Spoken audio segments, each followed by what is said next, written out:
ॐ नमस्तस्मै गणेशाय ब्रह्मविद्याप्रदायिने यस्यागस्त्याय ते नाम विघ्नसागरशोषिणे ध्याये स्थिरेण चित्तेन गणेशं सर्वसिद्धिदं बुद्धिप्रकाशकं पूर्णं योगिनां हृदि संस्थितं स्वानन्देशं गणेशानं महावाक्यस्वरूपिणं तत्त्वमस्याकृतिधरं सिद्धिबुद्धियुतं भजे सिन्दूरोद्धूलिताङ्गं तिलकविलसितं चारुगौराङ्गरागं गाणेशाक्षान्दधन्तं स्मितमुखकमनं ज्ञानमुद्राकराब्जं भव्यं चाजानुबाहुं यतिवरममलं शुद्धकाषायवस्त्रं योगीन्द्रं श्रीगणेशं परमगुरुवरं गाणपाचार्यमीडे। परब्रह्म परमात्मा भगवान श्री मयुरेश्वर, सकल क्षेत्र देवता आणि उपस्थित संत सज्जन हो, भगवान मुद्गलाचार्यांनी दक्षाला केलेला उपदेश मुद्गल पुराण, त्याचं चिंतन आपण पाहतोय। द्वितीय खंडाचा भाग काल आपण सुरू केला। एकदंत चरित्राचा, गृत्समदांचा आणि प्रल्हादाचा संवाद या खंडामध्ये प्रमुख अशा प्रकारचा संवाद आहे।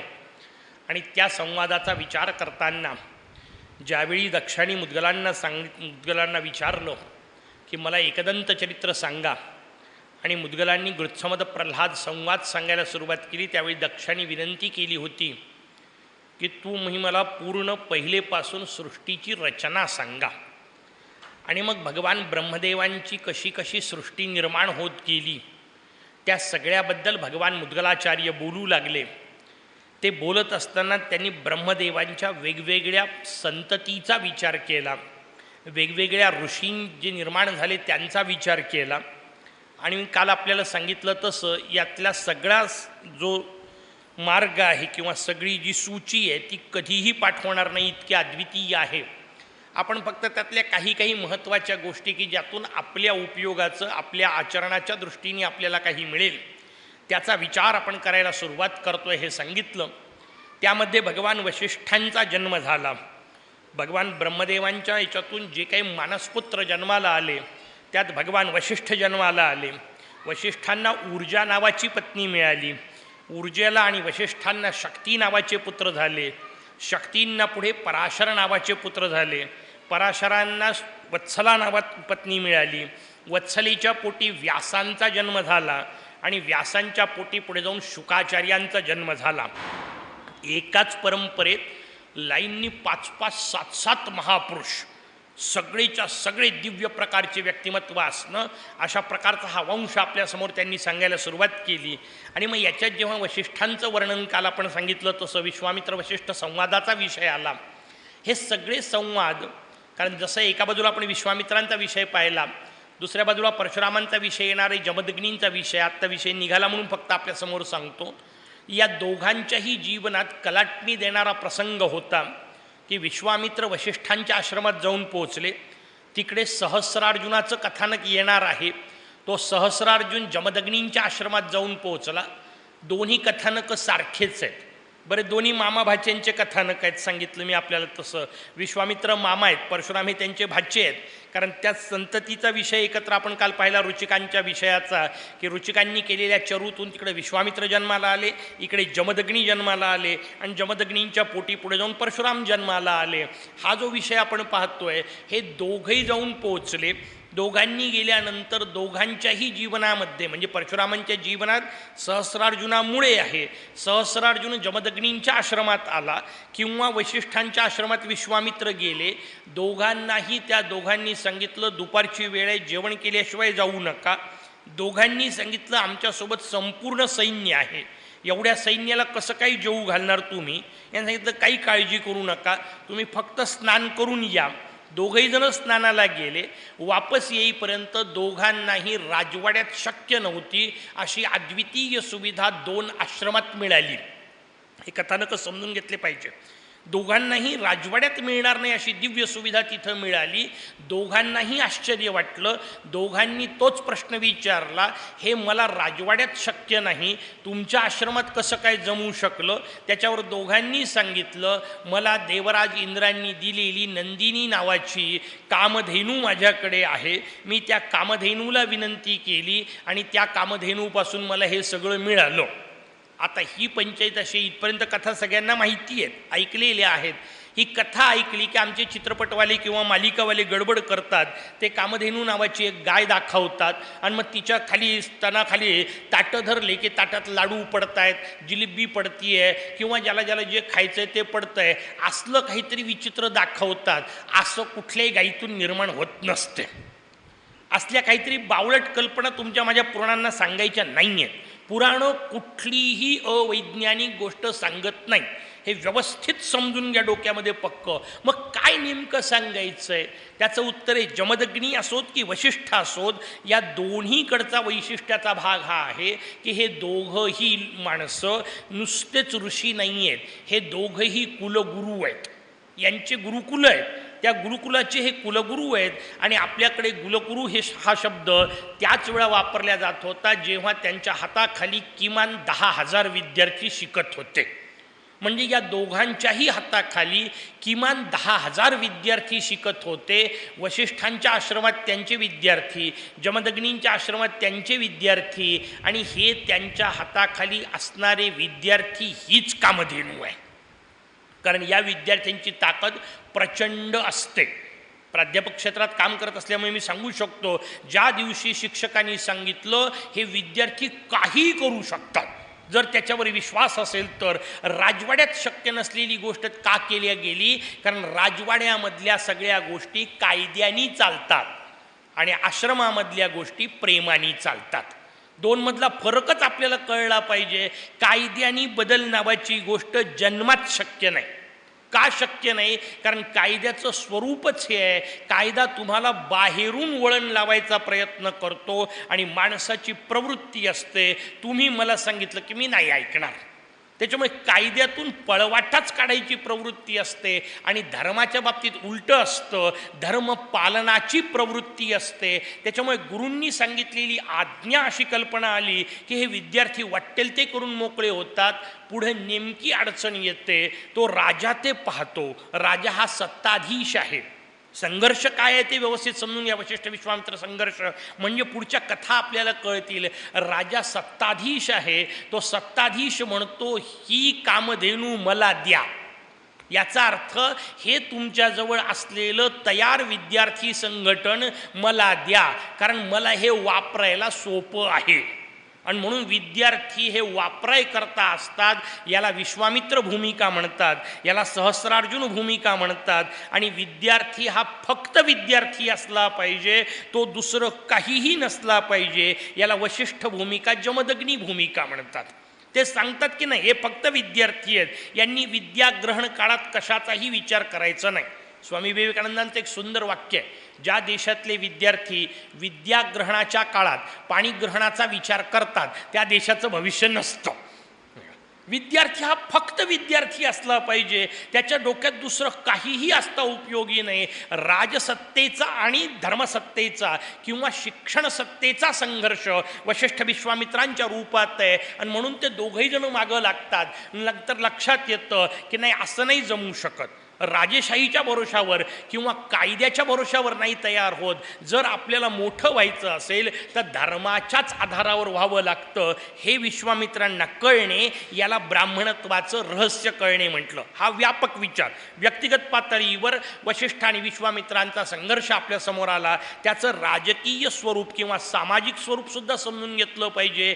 तेच परशुरामांच्या वेळा पुढं घडलेलं आहे सहस्रार्जुनाच्या रूपामध्ये. दोन्ही कथा आपल्याला सारख्या येतात. या वशिष्ठांचा विचार आला, वशिष्ठांच्या पोटी पराशरांचा जन्म झाला, वशिष्ठांच्या पोटी शक्तींच्या पोटी पराशरांचा जन्म झाला. आणि बोलता बोलता महर्षी मुद्गलांनी सांगितलं, या पराशरांच्या घरी भगवान गजानन रूपात येऊन पोचले, गजासुराचा वध करण्याकरता आले. जसा हा विषय आला तसं स्वाभाविक प्रश्न दक्षाने विचारला की हा गजासूर कोण होता? समजून घेतलं पाहिजे. ज्याच्याकरता भगवान येऊन पोहोचले तो राक्षस सामान्य नसला पाहिजे. मला तुम्ही त्याचीही कथा सांगा. महर्षी मुद्गल आणखीन मागं जातात आणि मग गजासुराची कथा सांगायला सुरुवात करतात. गजासुराची कथा काय आहे? महर्षी मुद्गलांनी सांगितलं, महिषासुर नावाचा भयानक राक्षस झाला. हे सगळे राक्षस समजून घ्या. हत्तीचा, गजासुर म्हणजे हत्तीच्या रूपातला, महिषासुर म्हणजे म्हशीच्या किंवा रेड्याच्या रूपातला. रेड्याच्या रूपातला राक्षस आपल्याला जगदंबेनी मारलेला सगळ्यांना माहिती आहे. महिषासुर म्हणजे काय? कायम लक्षात ठेवायचं, या कथा केव्हा तरी कुठेतरी झाल्या आणि त्या तेव्हा झाल्या म्हणून आपण ऐकायच्या एवढा विचार नाही. प्रत्येक गोष्टीचा संबंध स्वतःशी लावायचा आहे. मग प्रत्येक गोष्टीचा संबंध जर स्वतःशी लावायचा असेल तर मला माझ्यातला महिषासूर कळला पाहिजे. जसं आपण सांगितलं होतं मी पहिल्या दिवशी बोलताना आपला विचार की मी बोकड आहे, तसंच मीच महिषासूरही आहे. आपल्याच आतमध्ये महिषासूर बसलेला आहे. कारण मुद्गल प्रत्येक राक्षसाच्या बाबतीत हेच सांगतं ना, तुझ्याच आतमध्ये मत्सरासूर आहे, तुझ्याच आतमध्ये मदासूर आहे, तसं महिषासूरही माझ्याच आतमध्ये आहे. मग माझ्या आतमध्ये महिषासूर कसा असतो? सगळ्या साधू संतांनी सांगितलं आपल्यात महिषासूर बसलेला. जसं माऊली बोलताना त्या धृतराष्ट्राबद्दल बोलते, वर्णन धृतराष्ट्राचं आहे. धृतराष्ट्राला बोलताना तो संजय सांगतो, का मैसा बैसला पुका, एखादा रेडा बसावा तसा तू नुसता बसलेला आहेस. काय ताकद होती ना त्याची! धृतराष्ट्रासारख्या सत्ताधीशाला तोंडावर बोलू शकत होता. त्यांनी तोंडावर त्याला सांगितलं, का मैसा बैसला पुका, नुसता रेड्यासारखा बसतो. कशाला म्हणतात रेड्यासारखा? याचा हिशोब समजून घेतली की आपल्याला लावता येतं. रेड्याचे गुणधर्म पहा. जेवढ्या प्राण्यांचं वर्णन आलं त्या सगळ्या प्राण्यांचे गुणधर्म त्यांना समजावून सांगायचे. रेड्याचे गुणधर्म काय? त्याचं उत्तर आहे, रेड्याचा हिशोब सांगितला आहे. रेडा खरं तर कुठल्याच कामाचा नसतो, कारण त्याचा पुत्रोत्पत्तीशिवाय अन्य उपयोग नाही. बैलाला तुम्ही सांडाचा बैल केला जातो आणि वळू ज्याला आपण म्हणतो वळूचा बैल केला जातो आणि बैल निदान शेतीच्या कामाला लावता येतो. रेडा शेतीच्याही कामाला फारसा लावता येत नाही. जबरदस्ती लावतात तो भाग सोडून द्या, पण ते फारसं उपयोगाचं नसलेलं आहे. रेड्याचा त्यातल्या त्यात उपयोग काय? तर पूर्वीच्या काळात त्याचा उपयोग फार फार तर पखाली वाहण्यासाठी केला जायचा. आणि म्हणून म्हण पडली, जन्म आला रेडा, पाणी वाहता वाहता मेला. नाही का, एवढ्याच कामाचं तो फार फार तर असतो. इतरांना पाणी पुरवणं. आता पाणी पुरवणं याचा अर्थ इथून निघायचं, ब्रह्मकमंडलूपर्यंत जायचं, पाण्याची खेप घ्यायची, वापस यायचं, बस एवढेच कामं. अक्कल नावाची गोष्ट याच्यात कुठेही नाही आहे. अक्कल न वापरता तेच काम करत राहणे रेड्याचा पहिला गुणधर्म. दुसरा गुणधर्म, रेड्याला आरामशीर पाण्यात बसायला आवडतं. पण गंमत अशी आहे की तुम्ही स्वच्छ धुतलेलं कुंड जर असेल आणि त्या कुंडामध्ये जर खाली आता प्लॅस्टर जसं केलं आहे तसं असेल आणि त्याच्यात जर स्वच्छ पाणी भरलं तर त्याच्यात रेडा बसत नाही. रेड्याला बसायकरता घाणेरडंच पाणी लागतं. ते नसल घाणेरडं तर हा करून घेतो. पहिले स्वतः त्याच्यात नाचेल, त्याचा सगळा चिखल तयार करेल, पाणी गढूळ करेल आणि मग त्या पाण्यात बसेल. त्याचे कारणं वेगळे आहेत. त्याच्या अंगावर माशा बसतात, त्याला तो चिखल लावायचा असतो, अंगाला लेप वगैरे, ते सगळे कारणं असतील. पण परिणाम त्याचा काय आहे? तर त्याला गढूळ पाणी आवडतं, स्वतःहून पाणी गढूळ करतो. पाणी शब्दाचाच अर्थ जीवन आपण पाहिला, आणि म्हणजे स्वतःच्या हाताने स्वतःचं जीवन गढूळ करून घेतो. तिसरी महत्त्वाची गोष्ट, रेडा काहीच करत नाही असं वाटत असलं तरी तो अखंड एक कार्य करत राहतो. जरी आपल्याला दिसलं की तो काहीच करत नाही, नुसताच बसलेला आहे, तरी रेडा एक काम मात्र सतत करत राहतो. त्या कार्याला रवंथ असं म्हणतात. आणि रवंथ याचा अर्थ काय? जुनं खाल्लेलं पुन्हा काढायचं, पुन्हा चावायचं, पुन्हा खायचं, पुन्हा काढायचं, पुन्हा चावायचं, पुन्हा खायचं. चव उरली का? चव नाही उरली. चव केव्हाच गेली. कारण ते तर पहिल्याच खाण्यात होती, जे काय होती ती चव. नंतरच्या खाण्यात चव असण्याचा प्रश्नच नाही आहे. चव नसलेलं पुन्हा पुन्हा काढून खात राहणे, हे 2-3 उदाहरणं पहा म्हणजे आपल्या लक्षात येईल. हेच उदाहरणं नंदीला लागू पडतात. म्हणून नंदीचंही वर्णन करताना केलं. हेच उदाहरणं महिषाला लागू पडतात, म्हणजे रेड्याला लागू पडतात. त्याचंही वर्णन केलं. रेडा तेच काम सातत्याने करत राहतो. रेडा गढूळतेतच बसतो आणि रेडा सतत रवंथ करत राहतो. असं एक तत्व आपल्या शरीरात आहे, ज्याला मन असं म्हणतात. हे असंच आहे की नाही? दिवसभर काम करत राहतं, एक क्षणही मन शांत राहत नाही. ध्यानमार्गाचा अगदी सुरुवातीला जेव्हा मी अभ्यास करायचो तेव्हा एक मजेदार स्वतःच्या जीवनात घडलेला विनोद सांगतो. मी अभ्यास करायला बसलो, सकाळी उठलो, आरामशीर 4-4:30ला कोणी घरात नाही उठलेलं असं पाहून शांतता असली पाहिजे म्हणून शांतपणे उठलो, स्नान केलं, देवघरात जाऊन बसलो. अर्धा पाऊण तास आता माझ्या मनात कुठलाही विचार नाही, आता माझ्या मनात कुठलाही विचार नाही, विचारातीत व्हायचं ना ध्यानाचा पहिला हिशोब. आता माझ्या मनात कुठलाही विचार नाही, अर्धा पाऊण तास केलं. नंतर माझ्या लक्षात आलं माझ्या इतका मूर्ख या जगात कोणी नाही, कारण आता माझ्या मनात कुठलाही विचार नाही, हा विचार आहे. केवढी गडबड आहे, किती शांतपणे करावं लागणार आहे. माझ्या मनात विचार नाही हाही विचार आहे. तुम्ही विचारातीत कसं व्हाल, किती कठीण आहे याचा विचार समजून घेण्याकरता सांगतोय. पहिल्यांदा गोष्ट सतत अखंड करत राहणे हा विचाराचा प्रकार त्या महिषाच्या याच्यात आहे. त्याला गढूळपणाच आवडतो. मी जसं सांगितलं होतं, चांगल्या गोष्टी आपल्याला आवडत नाहीत, वाईटच गोष्टी आवडतात. उदाहरण सहज आठवलं म्हणून सांगतो. एका घरी गेलो, कार्यक्रमाच्या निमित्ताने वेगवेगळ्या जागी जाणं असतं, मुक्काम असतो. त्या घरी जाऊन पोहोचलो तर त्या घरामधल्या सगळ्या माता भगिनी उभ्या होत्या. मी आपलं सहज त्यांना विचारलं, त्या दिवशी कार्यक्रम नव्हता, आदल्या दिवशी पोहोचलो होतो. म्हटलं का या वेळा ही मालिका लागते ना, आता ते पाहावंच लागतं, घरी असो की बाहेर असो, त्यावेळी ठरलेल्या लागलेल्या असतात. मी आपलं त्यांना सहज विचारलं, म्हटलं ही मालिका तुम्ही पाहत नाही का? पाहतो ना म्हणे. म्हटलं मग मी आज आलो म्हणून जर तुमचं नसेल तर मी आतल्या खोलीत बसतो, मी काहीतरी वाचन करी, तुम्ही आपल्या पहा, तुमच्या मालिका कशाला बंद करता? नाही म्हणे आम्हाला आज नाही पाहायची. म्हटलं का नाही पाहिजे? नाही आता सध्या सगळं बरं चाललंय म्हणे. ही कल्पनाच भयानक आहे, पण ही वस्तुस्थिती आहे. जर त्या मालिकेत सगळे पात्र एकमेकाशी आनंदाने वागत असतील तर TRP खाली जातो. TRP तेव्हाच वाढतो जेव्हा एकमेकाचे मैं तेरे जीना बर्बाद कर दूंगी हे वाक्य आलं की TRP वाढतो. कारण आपल्याला भांडणं पाहायला आवडतात. मी मगाशी पहिल्या दिवशी सांगितलं असं, करण्याची ताकद नाही पण पाहायला आवडतात. वाईटाची प्रवृत्तीच आहे आपल्याला, चांगलं नाहीच जमत. आणि ही जी प्रवृत्ती आहे ती महिषाची प्रवृत्ती आहे. आणि तिसरी गोष्ट रवंथ करणे, याचा अर्थ जुन्या गोष्टी उगाळू काढणे, चावण्याचा ताकद असताना नसताना पुन्हा पुन्हा चावत राहणे. म्हणजे 25 वर्षापूर्वीच्या लग्नात तू मला दिलेली साडी 4 बोटं लहान होती, याला रवंथ असं म्हणतात. झालं आता साडी नेसायचं वय सुद्धा कमी झालं नाही का, ती आता साडी फाटली केव्हा, पण ते 4 बोटं कमी होती हे 25 वर्षानंतर सुद्धा आठवत राहणे आणि पुन्हा पुन्हा त्याचा रवंथ करणे, याला रवंथ आणि महिषासूर असं म्हणतात.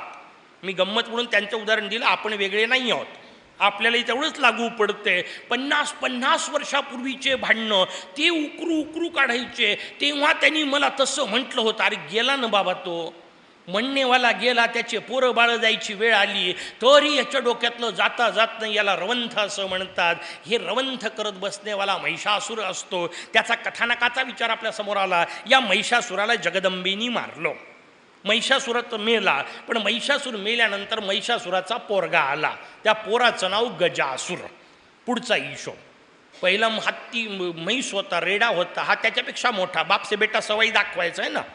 मग रेड्यापेक्षा भयानक ताकददार म्हणजे कोण? गजासूर. प्रवृत्ती तीच सगळ्या गोष्टी तेच पुन्हा खात राहणे, तसंच रवंथ करत राहणे, तसंच डुलत राहणे, तसंच आपल्याच मदोन्मत्ततेत राहणे, हे सगळ्या प्रवृत्ती आल्या. या गजासुराला जेव्हा आपल्या बापाला मारलं कळलं तेव्हा त्याला अतिशय वाईट वाटलं आणि म्हणून गजासुराने भगवान शंकरांची अद्वितीय तपश्चर्या केली. तपश्चर्या केल्यानंतर स्वाभाविक ते वरदान पुढचे सगळे ठरलेले. तपश्चर्या तशीच करायची, मला मृत्यू नसावा पहिलं म्हणायचं. ते जमत नाही म्हटलं की विश्वातल्या कशानेही मला मृत्यू नसावा, कुठल्याही प्रकारच्या पंचमहाभूतांनी मृत्यू नसावा, नामरूपांनी मृत्यू नसावा, इत्यादी इत्यादी वरदानं मागायचे. गजासुराने प्रचंड वरदानं मागितले. वरदानं मागितले की वरदानाने मदोन्मत्त झाला की पहिल्यांदा सांगितलं तसं इंद्र वरुण करत सगळे लोक जिंकले गेले. हे सगळे देव आपले वनवासात जाऊन पोहोचले आणि वनवासात जाऊन पोहोचलेल्या देवतांनी मग तपश्चर्या सुरू केली.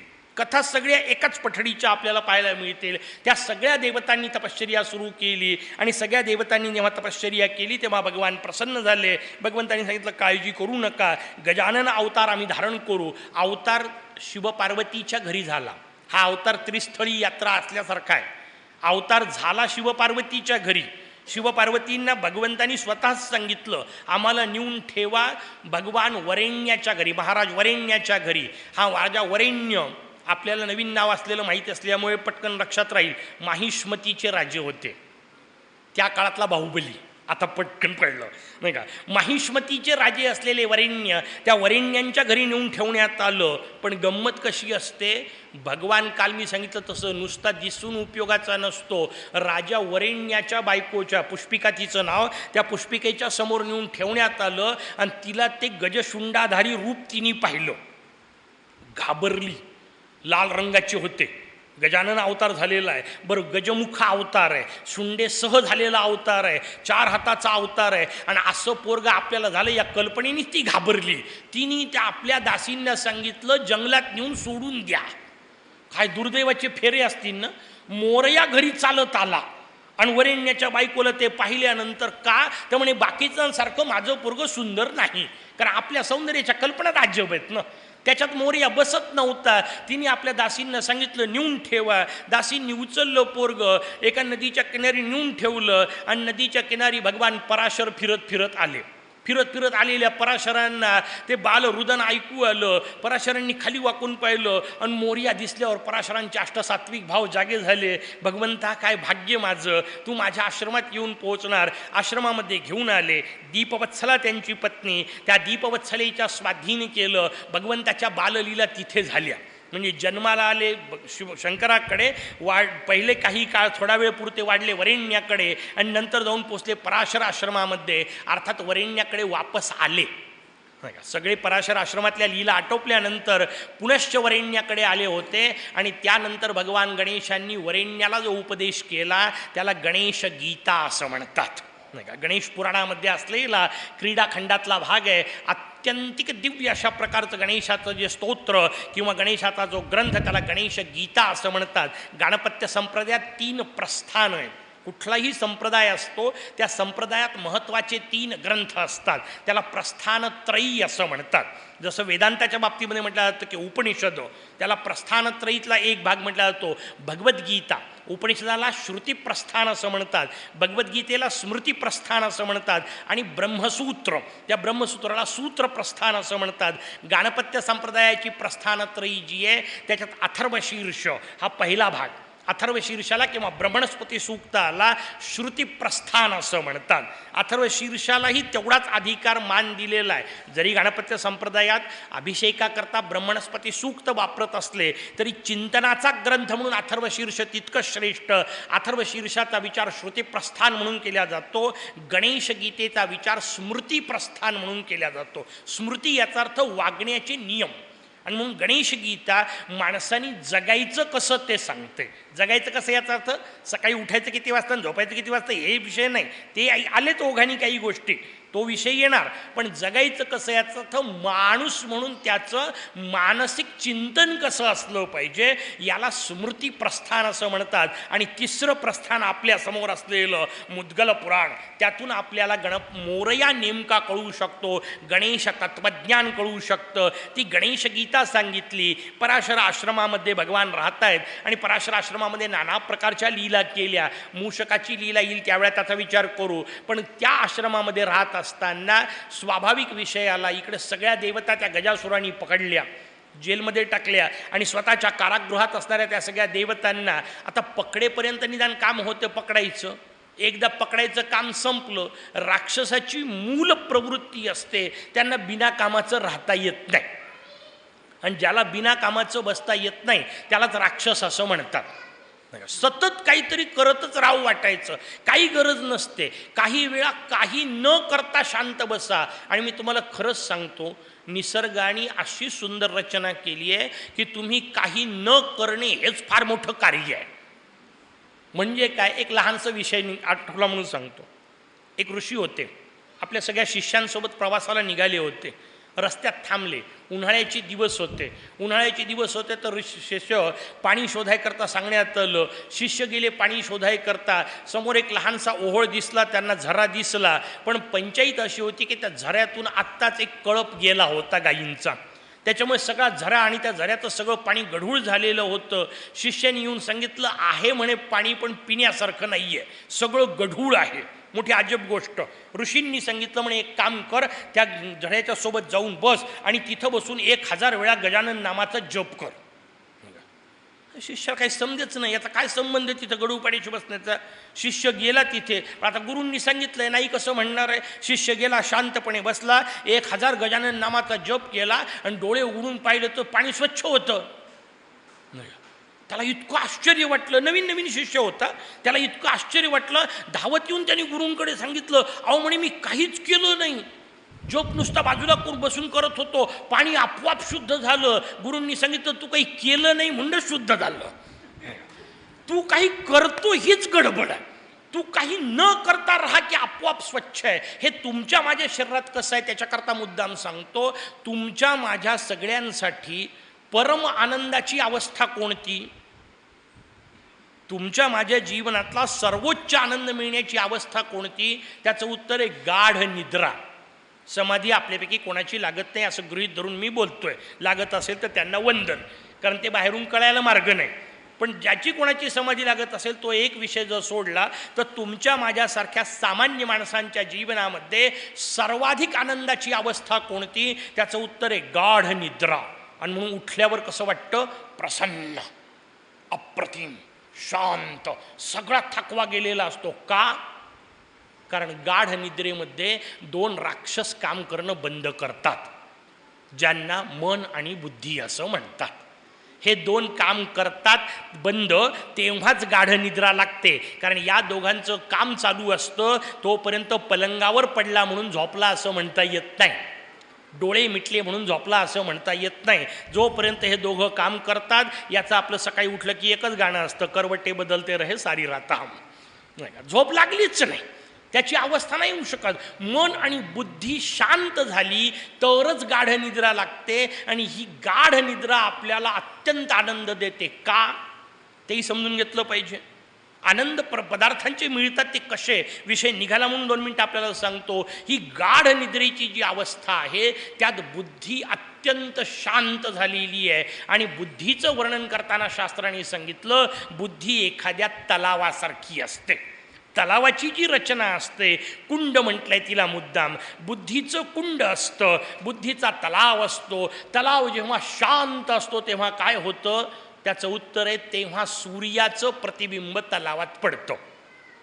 तेजस्वी सूर्य आहे, तेजस्वी तलाव नाही.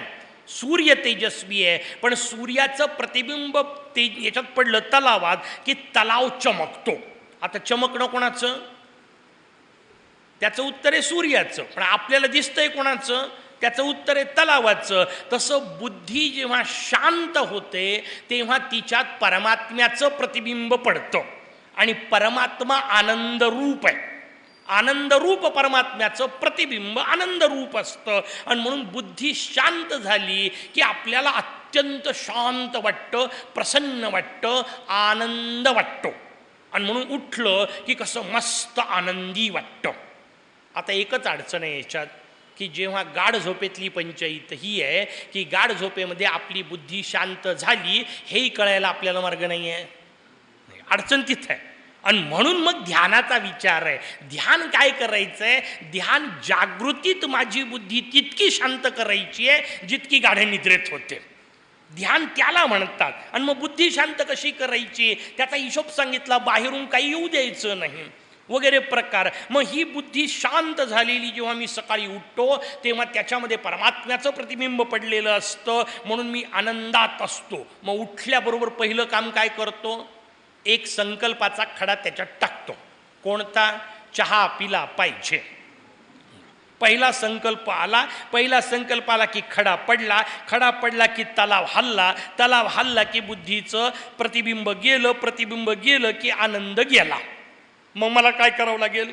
मग मी भांडं घेतो, दूध टाकतो, पाणी टाकतो, बाकीचे सगळे उद्योग करतो. तो चहा तयार करतो, कपात घेतो, बशीत ओततो, पहिला झुरका मारतो, मला आनंद वाटतो.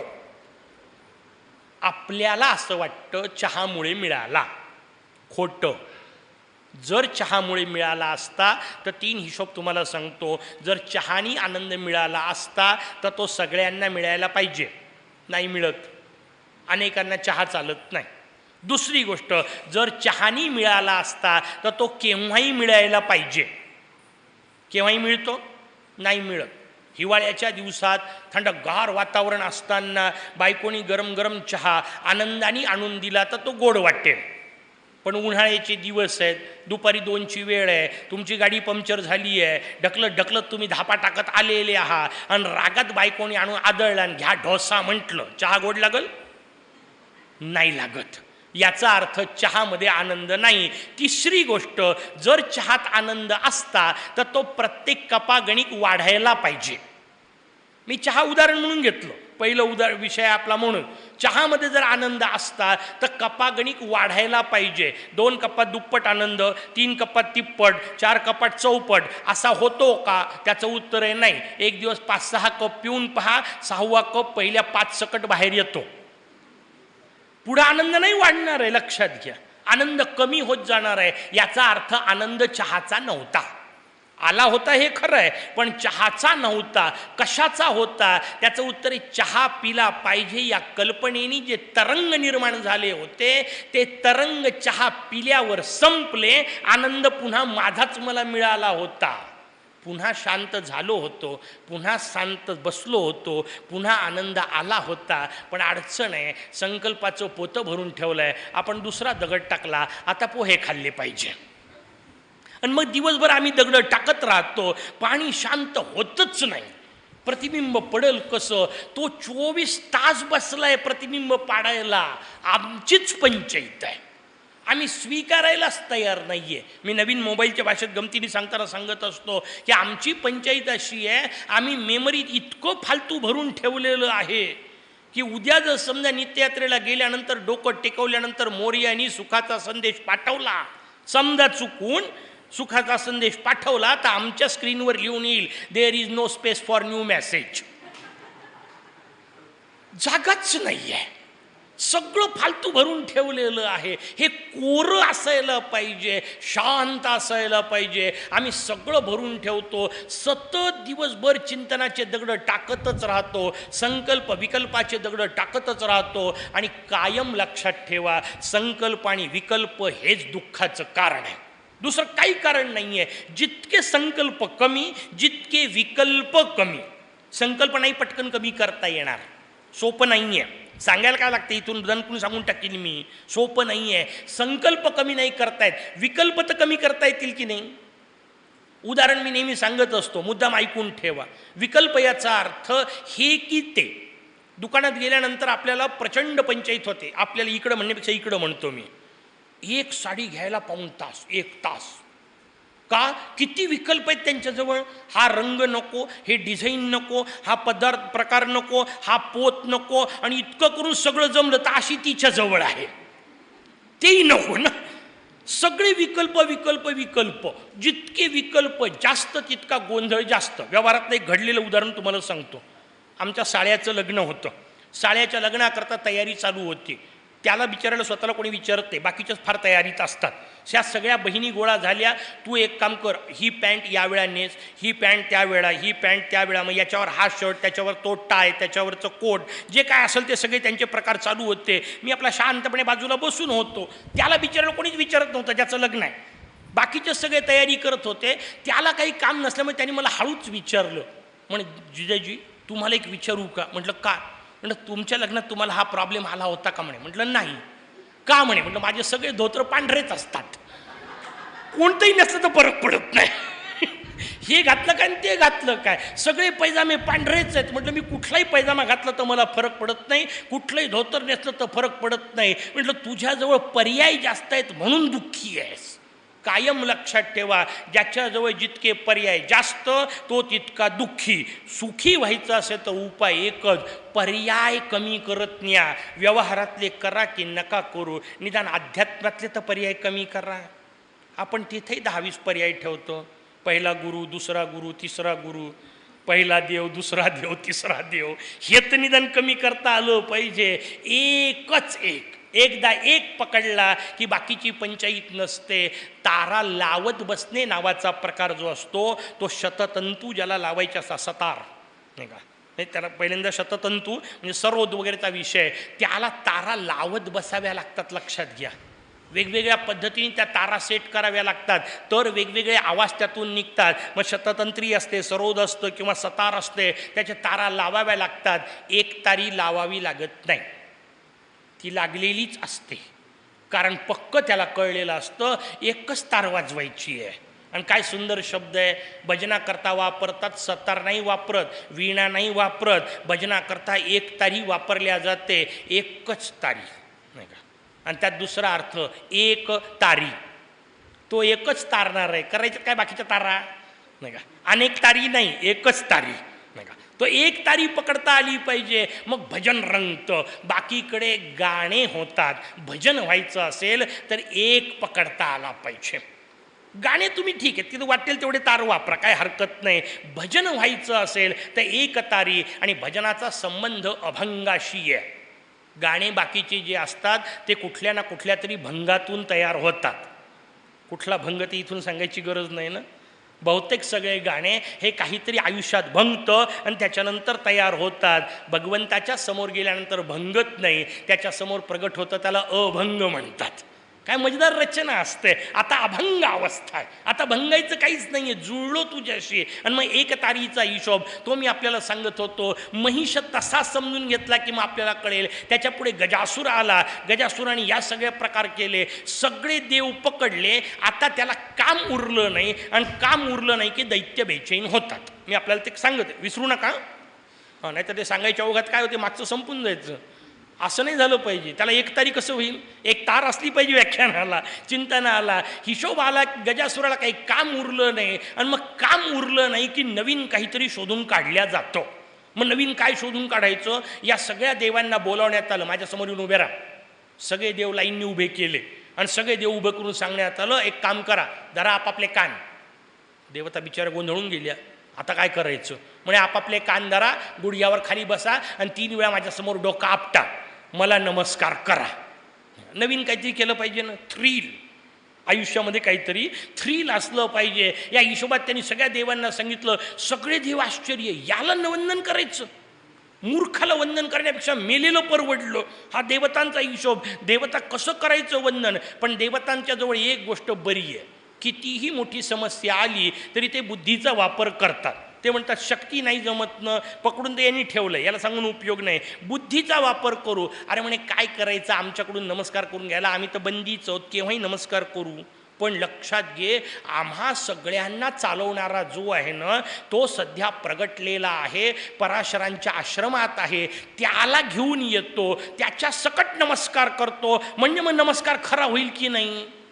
सांगितलेलं चुकीचं पट्ट त्याला राक्षस म्हणतात. फक्त बौद्धिक पातळीने पटवून दिलं आणि सांगितलं नाही आम्ही त्याला आणायला जातो. आता त्याला आणायला जातो, परवानगी द्यायची असते का. कोणाला कुठली परवानगी द्यावी कळलं पाहिजे ना. जेलमध्ये कार्यक्रम घेतला म्हणे रामायणाचा, रामलीला सगळी झाली, आणि दुसऱ्या दिवशी जेलर डोक्यावर हात मारून बसलेला. म्हणे काय झालं, म्हणे संजीवनी आणायला हनुमान गेला, आलाच नाही, कारण तो जेलच्या बाहेर गेला. कोणाला कुठल्या परवानग्या द्यायच्या कळलं पाहिजे. पण राक्षस आपल्याच मधोन्मत्त ते जातील कुठं, पुन्हा पकडून आणू या भावनेत आहे. त्यांनी परवानगी दिली, आणि सगळ्या देवता पराशरांच्या आश्रमामध्ये. पराशरांना काय आनंद, आयत्या सगळ्या देवता आल्या, दर्शन होतं आहे. पराशरांनी सगळ्यांचं स्वागत केलं, विनंती केली कसे काय आले. यांनी सांगितलं अशी अशी समस्या आलेली आहे. पराशर पुत्र भगवान गजानन समोर येऊन उभे राहिले. त्यांना सांगण्यात आलं, त्यांनी सांगितलं असं असं सांगितलेलं आहे दैत्यानी, आम्ही काय करायचं. सध्या तर पळवाट काढली, तुमच्या सकट येतो म्हणून तुम्ही उपाय सांगा. गंमत अशी असते, मोरया म्हणाले फार सुंदर प्रकार आहे, चांगला आहे हा नमस्कार, एक काम करा, मला नमस्कार करा. आता देवता एकमेकाकडे पाहायला लागल्या. बाकीच्यांना कळलं नव्हतं, त्यांना वाटलं पराशर पुत्र आहेत एवढ्या अर्थाने. भगवान शंकरांनी गणेश रहस्य सांगितलं. अरे म्हणे पराशराच्या आश्रमात आत्ता आहे, परब्रह्म परमात्मा स्वानंदनाथ आहे, आपल्या सगळ्यांचा कुलदेव आहे, नमस्कार केल्याने काही बिघडत नाही. भगवान शंकरांनी पहिल्यांदा नमस्कार केला, गुडघे टेकवून बसले, आपल्याच हाताने आपले विरुद्ध कान पकडायचे, उलट्या बाजूनी कान पकडायचे, आणि मस्तकाचा प्रहार जमिनीवर 3 वेळा शब्द करायचा असं सांगितलंय. आवाज आला पाहिजे, फक्त किती मोठा ते आता ठरवा, नाही का, तुमची तुमची ताकद पाहून. नाही तर आवाज यायचा आणि काही दिवसांनी लोकांना आवाज द्यायची वेळ येईल, असं नका आपटू. तसा हिशोब केला पाहिजे. अर्थात कोणी करत नाही, आपण बरोबर करणार सांभाळूनच करतील, पण 3 वेळा नमस्कार करावा. मोरयाला करण्याचा हा गाणपत्य नमस्कार आहे. कसं असतं, प्रत्येक देवतेची उपासना करण्याची एक विशिष्ट पद्धत आहे आणि त्याच पद्धतीने उपासना केली पाहिजे. आपल्याकडे एक फालतू कल्पना सांगितल्या जाते, सगळे देव सारखेच. नाही, अतिशय चुकीची कल्पना आहे. सगळे देव सारखे नसतात, सगळ्या देवांची उपासना सारखी करायची नसते. शेवटी सगळे एकच आहेत, हे फालतू वाक्य आहे. आमचा एक मित्र होता, या वाक्यावर माझ्याशी खूप भांडला होता. नाही म्हणे शेवटी सगळे देव एकच की नाही, काही केलं ऐकायला तयार नाही. म्हटलं एक काम कर, चल आपण एक काम करू, प्रात्यक्षिक करू. नाही का, मी त्याला कुठं भानगडीत त्यांना तत्त्वज्ञानाच्या पातळीवर समजून न घेणार असतात. समजतं, घ्यायचंच नसतं ना समजून. त्याच्यामुळे मग पुढचा प्रकार काय करायचा आहे म्हटलं, आता तुझ्या पातळीवर तुला सांगतो. मग मी त्याला माझ्या गावात घेऊन गेलो. आमच्याकडे एक जगदंबेचं सुंदर मंदिर आहे, जैताई नावाची देवी आहे. त्या जैताईच्या मंदिरात त्याला घेऊन गेलो. म्हटलं एक काम करू, महापूजा करू. आता जगदंबीची महापूजा करायची, सगळ्या गोष्टी घेतल्या. नऊवारी पातळ घेतलं नाही का, त्याच्यानंतर खण घेतला, ओटीचं सामान घेतलं, नारळ घेतला, बांगड्या घेतल्या, आरसा घेतला, तिचे सगळे सौंदर्य प्रसाधनं घेतले आणि त्या सगळ्यासह पूजा करायची म्हणून अप्रतिम ताट तयार केलं. सगळं ताट सुंदर तयार झालं. मी त्याला पुन्हा प्रश्न विचारला, म्हटलं सगळे देव एकच? म्हणे हो. म्हटलं एक काम कर, घे ताट आता उचल, सगळे देव एकच आहे, आपण हनुमंताची पूजा करू या ताटाने. नाही गदा घालल, त्याच्यासमोर नऊवारी पातळ ठेवून जर खण ठेवला आणि ओटी भरायला सुरुवात केली तर गदा घातल्याशिवाय राहणारच नाही. कारण ते त्याचा विषयच नाही, त्याच्यासमोर बांगड्या नेऊन चालेल का त्याला? नाही का, असं हे असं कसं करता येईल म्हणून मग यालाच सांगून राहिलो मी तुला, सगळे देव सारखे नसतात, प्रत्येक देव वेगळा आहे. सगळे देव सारखे आहेत हे ओंकाराच्या पातळीवर आहे, सगुणाच्या पातळीवर नाही. सगुणाच्या पातळीवर प्रत्येक देव वेगळा, त्याची पूजा वेगळी, त्याला काय वाहायचं त्याचं तंत्र वेगळं, काय वाहायचं नाही त्याचंही तंत्र वेगळं.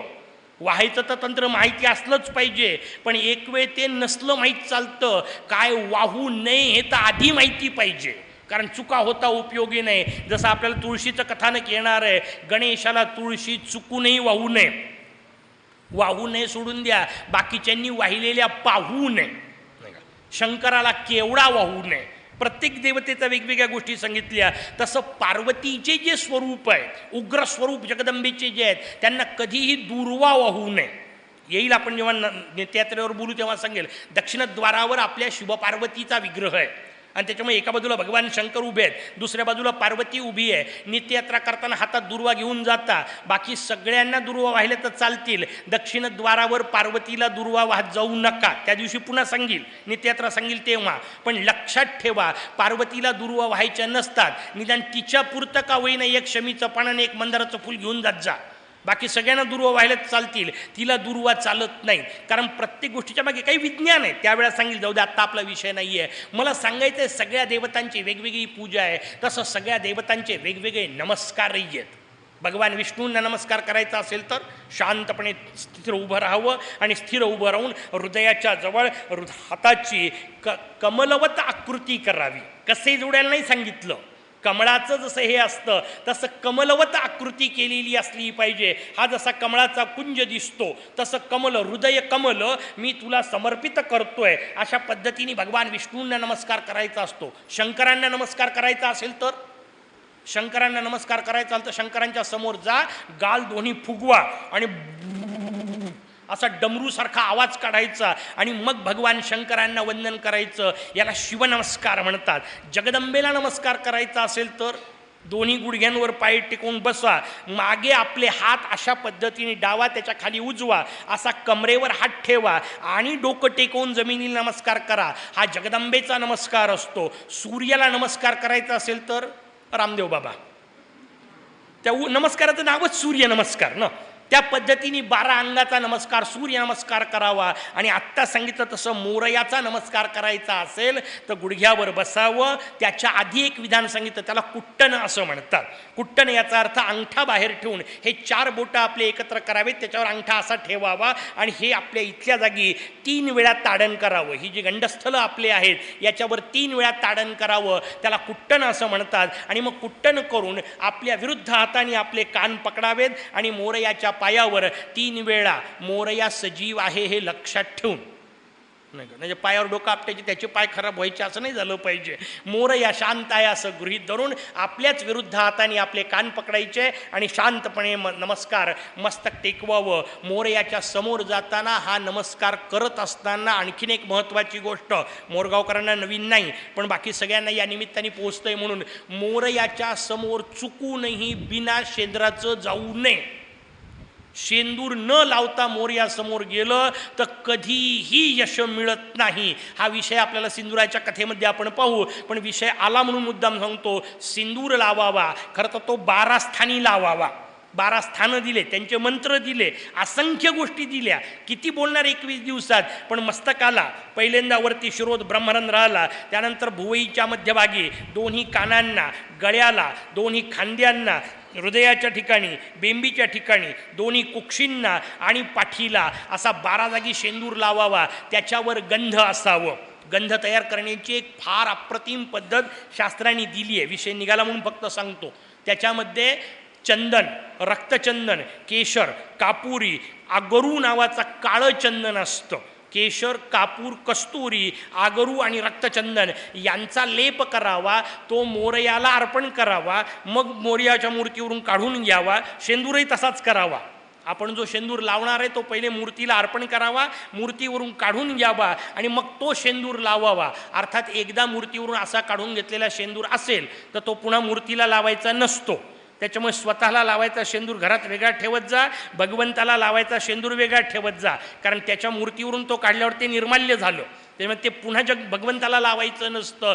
त्या पद्धतीत भगवंताला शेंदूर लावून तो आपण लावावा. 12 जागी आत्ता सांगितला. त्याच्यावर गंध लावावं. नाहीच जमलं तर निदान कुंकुम, नाही का, कुंकुम तिलक तरी असावा. आणि कुंकुम लावत असताना अर्थात ते मात्र पाहून, बाजारात मिळतं ते नाही, दुनियाभराचे ॲसिड त्याच्यात असतात, नसलेले दुर्दैवी प्रकार होतील. कुंकू पाहून घ्या, तपासून घ्या. कसं सांगितलं होतं, हळदीपासून तयार होतं. हळदीत चुना मिसळतात, त्यात कापूर आणि चुना मिसळतात, त्यातून अप्रतिम कुंकू तयार होतं. विषय निघाला म्हणून सांगतो. तपासायचा सोपा मार्ग आहे. हातावर कुंकू घ्या, थोडंसं पुन्हा चुना घ्या आणि तो त्या कुंकवावर घासा. ते जर काळं झालं तर समजा कुंकू चांगला आहे. तपासण्याचा सोपा मार्ग तुम्हाला सांगतो. याचा अर्थ ते नक्की हळदीपासून तयार केलेलं आहे आणि हळदीचा सुगंध येतो त्या कुंकवाला. कुंकू पाहून तयार करा. तसा कुंकवाचा तिलक असावा. आणि मग आत्ता सांगितलं तसा मोरयाला वंदन असावं. गणेश वंदनाचा विषय आपल्यासमोर सांगितला. वेगवेगळ्या देवतांचे वंदनं त्यानिमित्ताने सांगितले. या भगवान पराशरांच्या आश्रमातल्या लीलेतून या पराशरांच्या घरी पुढे जाऊन भगवान वेदव्यास जन्माला आले. या वेदव्यासांचं इतकं अद्वितीय महत्त्व आहे की त्यांच्यापासून या गादीला व्यासपीठ म्हटलं गेलं. आणि व्यासांकरता शब्द वापरला गेला व्यासोच्छिष्टम जगत सर्वम. या जगात जे काय आहे ते सगळं व्यासांचं उष्ट आहे. वाक्याचा अर्थ, जगातला एकही विषय असा नाही ज्या विषयाला व्यासांनी स्पर्श केला नाही. सगळे विषय, चांगल्यातले चांगले आणि वाईटातले वाईट, सगळे विषय पुराणांमध्ये येऊन गेले. आणि पुराणांच्या पलीकडे जाऊन महाभारताचं वर्णन करताना सांगितलं, व्यासांनी स्वतः वर्णन केलं, यदि हास्ति तदन्यत्रम यन्ने हास्ति न तत्क्वचित. जे या ग्रंथात आहे तेच सगळीकडे आहे आणि जे या ग्रंथात नाही ते कुठंच नाही. हे वर्णन जशाला तसं लागू पडणारा दुसरा ग्रंथ आपलं मुद्गल पुराण. यात नाही असं जगात काही नाही. सगळ्या चांगल्यातल्या चांगल्या गोष्टी मुद्गलात आहेत, सगळ्या वाईटातल्या वाईट गोष्टी मुद्गलात आहेत. दिव्यतम ऋषींचे चरित्र मुद्गलात आहेत, पंचेश गुरु भृशुंडींचं चरित्र मुद्गलात आहे आणि मत्सरापासून अहंकारापर्यंत सगळे आसुरही मुद्गलातच आहेत. सगळं एका जागी तुम्हाला मिळणारे दिव्य ग्रंथ. भगवान वेदव्यासांनी हे ग्रंथ तयार केले. ग्रंथ तयार करण्याच्या आधी त्यांचं नाव व्यास पडलं. तीच फार मजेदार रचना आहे. त्यांनी वेदांचा विव्यास केला. विव्यास याचा तर वेगळेपण, वेदांचं विभागणी केली म्हणून त्यांना व्यास म्हटलं गेलं. त्यांचं मूळ नाव बादरायण आहे, कृष्णद्वैपायन आहे. द्वीपात जन्माला आले म्हणून त्यांचं नाव द्वैपायन होतं. वर्णानी काळे होते म्हणून त्यांचं नाव कृष्ण होतं. कृष्ण द्वैपायन होतं. ज्या द्वीपात जन्माला आले तिथं बोरीचे झाडं भरपूर होते म्हणून बादरायण म्हटलं गेलं. आणि नंतर त्यांनी वेदांचा विव्यास केला म्हणजे विभागणी केली म्हणून त्यांना वेदव्यास म्हटलं गेलं. त्यांनी 4 भागामध्ये वेदांची निर्मिती केली. त्यातला ऋग्वेद होता नावाच्या वर्गाला दिला, यजुर्वेद अध्वर्यूला दिला, सामवेद उद्गात आला आणि ब्रह्मा नावाच्या दैवत ब्राह्मणवृंदांना अथर्ववेद देण्यात आला. या ऋग्वेदाला पैल नावाच्या शिष्यांना त्यांनी आपला ऋग्वेद नावाचा ग्रंथ दिला. या ऋग्वेदाच्या पूर्वी 8 शाखा होत्या. त्यानंतर वैशंपायन नावाचे त्यांचे शिष्य, त्यांना सगळा यजुर्वेद त्यांनी समर्पण केला आणि वैशंपायनांनी त्या यजुर्वेदाला 96 शाखांमध्ये विभागलं. यजुर्वेदाच्या 96 शाखा कधी काळी होत्या. जैमिनी नावाचे त्यांचे तिसरे शिष्य, त्यांना त्यांनी सामवेद दिला आणि सामवेदाच्या कधी काळी या देशात 1000 शाखा होत्या. नावाला उरल्या नाही. जे आपलं ज्ञान आपण किती गमावतोय याचा अभ्यास असावा, चिंतन असावं म्हणून मुद्दाम सांगतोय. त्यानंतर सुमंतू नावाचे शिष्य, त्यांना अथर्ववेद देण्यात आला. त्याच्याही 9 शाखा होत्या. आपण इतके, चांगला नाही शब्द पण वापरायची परवानगी द्या, करंटे आहोत की आपल्याला आपल्याजवळ असलेलं सांभाळताच येत नाही. दुर्दैवी आहोत आणि सगळ्या क्षेत्रात आहोत. म्हणजे एक महाविद्यालयात शिकवताना मी शिकवतो, महाकवी कालिदासांनी पहिलं नाटक लिहिलं मालविकाग्निमित्रम. त्या मालविकाग्निमित्रम नाटकाच्या सुरुवातीला तो सूत्रधार येतो आणि तो सांगतो कालिदासांनी लिहिलेलं मालविकाग्निमित्रम आपल्याला सादर करायचं आहे. तर त्याच्यावर त्याची सोबतचा जो आहे तो त्याला म्हणतो, वर्तमान कवीचं कोण ऐकणार आहे? पूर्वीचे भास, सौमित्र, कविपुत्र, सौमिल्य, कविपुत्र इत्यादी प्रथित यश लेखक सोडून कालिदासाचं कोण वाचेल? हे स्वतःच कालिदास लिहित आहेत. लिहिलेलं कालिदासांनीच आहे. भास, सौमिल्य, कविपुत्र यांचं सोडून कालिदासांचं कोण वाचेल ही भीती कालिदासांना होती. उरलेले 3 काय असतील हो? त्यातलं सुदैवाणी पुढं नंतर भासांचं साहित्य सापडलं तरी 13 नाटकं सापडले, त्याला भासनाट्यचक्र असं म्हणतात. पण सौमिल्य आणि कविपुत्रांचं एक ओळ सापडत नाही. त्यांनी काय लिहिलं माहीत नाही. एक ओळसुद्धा आपल्याजवळ नाही. किती दुर्दैवी अवस्था आहे लक्षात घ्या. कालिदासांना आदर वाटावा असे साहित्यिक आपण गमावलेत. इथं सांगितलं मी आपल्याला 1000 शाखा सामवेदाच्या होत्या, सगळ्या गमावल्या. फार मोजक्या 2-4 शाखा कुठंतरी उरल्या आहेत. अशी दुर्दैवी वेळ आहे. का? कारण आपल्याला आपल्या संस्कृतीचा अभिमान नुसताच पोकळ आहे, अभ्यासच नाही. तो अभ्यास निर्माण झाला पाहिजे. एक भाग पकडून त्याच्यावर 25-25, 30-30 वर्ष अभ्यास करण्याची प्रवृत्ती निर्माण होणे हे खरं पारायणाचा विषय आहे. हा खरं प्रवचनाचा विषय असला पाहिजे. त्या दृष्टीने आपलं चिंतन असलं पाहिजे. या पद्धतीच्या सगळ्या गोष्टी सांगितल्या. हे सगळ्या देवता निर्माण झाल्या आणि मग त्यानंतर त्यांनी पुराणांची रचना केली. 18 महापुराणं केले, 17 उपपुराणं केले आणि पहिल्या दिवशी सांगितलं तसं 18वं उपपुराण मुद्गल पुराण केलं. इथं उपपुराण म्हणताना गौण समजू नका. कारण उपशब्द आपल्याला माहिती आहे, पंतप्रधान आणि उपपंतप्रधान, राज्यपाल, उपराज्यपाल. आपल्याला वाटतं सेकंडरी लेव्हलला त्याला उप म्हणतात, एवढाच अर्थ नसतो. दुसरा शब्द सांगतो म्हणजे तुम्हाला कळेल. उप आणि उपेंद्र, इंद्र आणि उपेंद्र. उपेंद्र हे भगवान विष्णूंचं नाव आहे. आता इंद्राचा उपेंद्र भगवान विष्णू म्हणजे इंद्रापेक्षा कमी आहेत का ते? त्याचं उत्तर आहे नाही. इंद्राच्या कितीतरी वरची अवस्था आहे. मग उपेंद्र का म्हटलं? इंद्र जसा देव आहे तसं उप म्हणजे सारखा, पुराणासारखी ज्याची रचना आहे, पण पुराणापेक्षा जे श्रेष्ठ आहे त्याला उपपुराण असं म्हणतात. देवतेसारखे आहे, दिव्यत्व आहे म्हणून देव. इंद्रासारखे आहेत त्याचा अर्थ राजे आहेत, पण इंद्रापेक्षा श्रेष्ठ आहेत म्हणून उपेंद्र म्हटल्या जातं. तसं पुराणांच्या नंतर आलं. कारण उपेंद्र का झाले? भगवान वामन अवतारात आले ना आदितीच्या पोटी. इंद्र आधी जन्माला आला होता, त्या इंद्राच्या नंतर वामन अवतारात आले आणि म्हणून त्यांना उपेंद्र म्हटलं गेलं. इंद्राच्या नंतर आले. तसं पहिले पुराण सांगितले, नंतर हे सांगितलं म्हणून याला उपपुराण म्हटलं. उप म्हणजे मागोमाग. त्याच्यानंतर उपपुराण निर्माण झाले. पण हे पुराणांपेक्षा श्रेष्ठ आहे. का? कारण याच्यात रचना जरी पुराणांची असली तरी सांगायचं सगळं उपनिषद आहे, कुठल्याही बाकीच्या गोष्टींना नाही. औपनिषदिक तत्त्वज्ञान जे काही वर्णन केलं, ज्याला वेदांत असं म्हटलं जातं. वेदांत याचा अर्थ वेदाच्या शेवटचा भाग.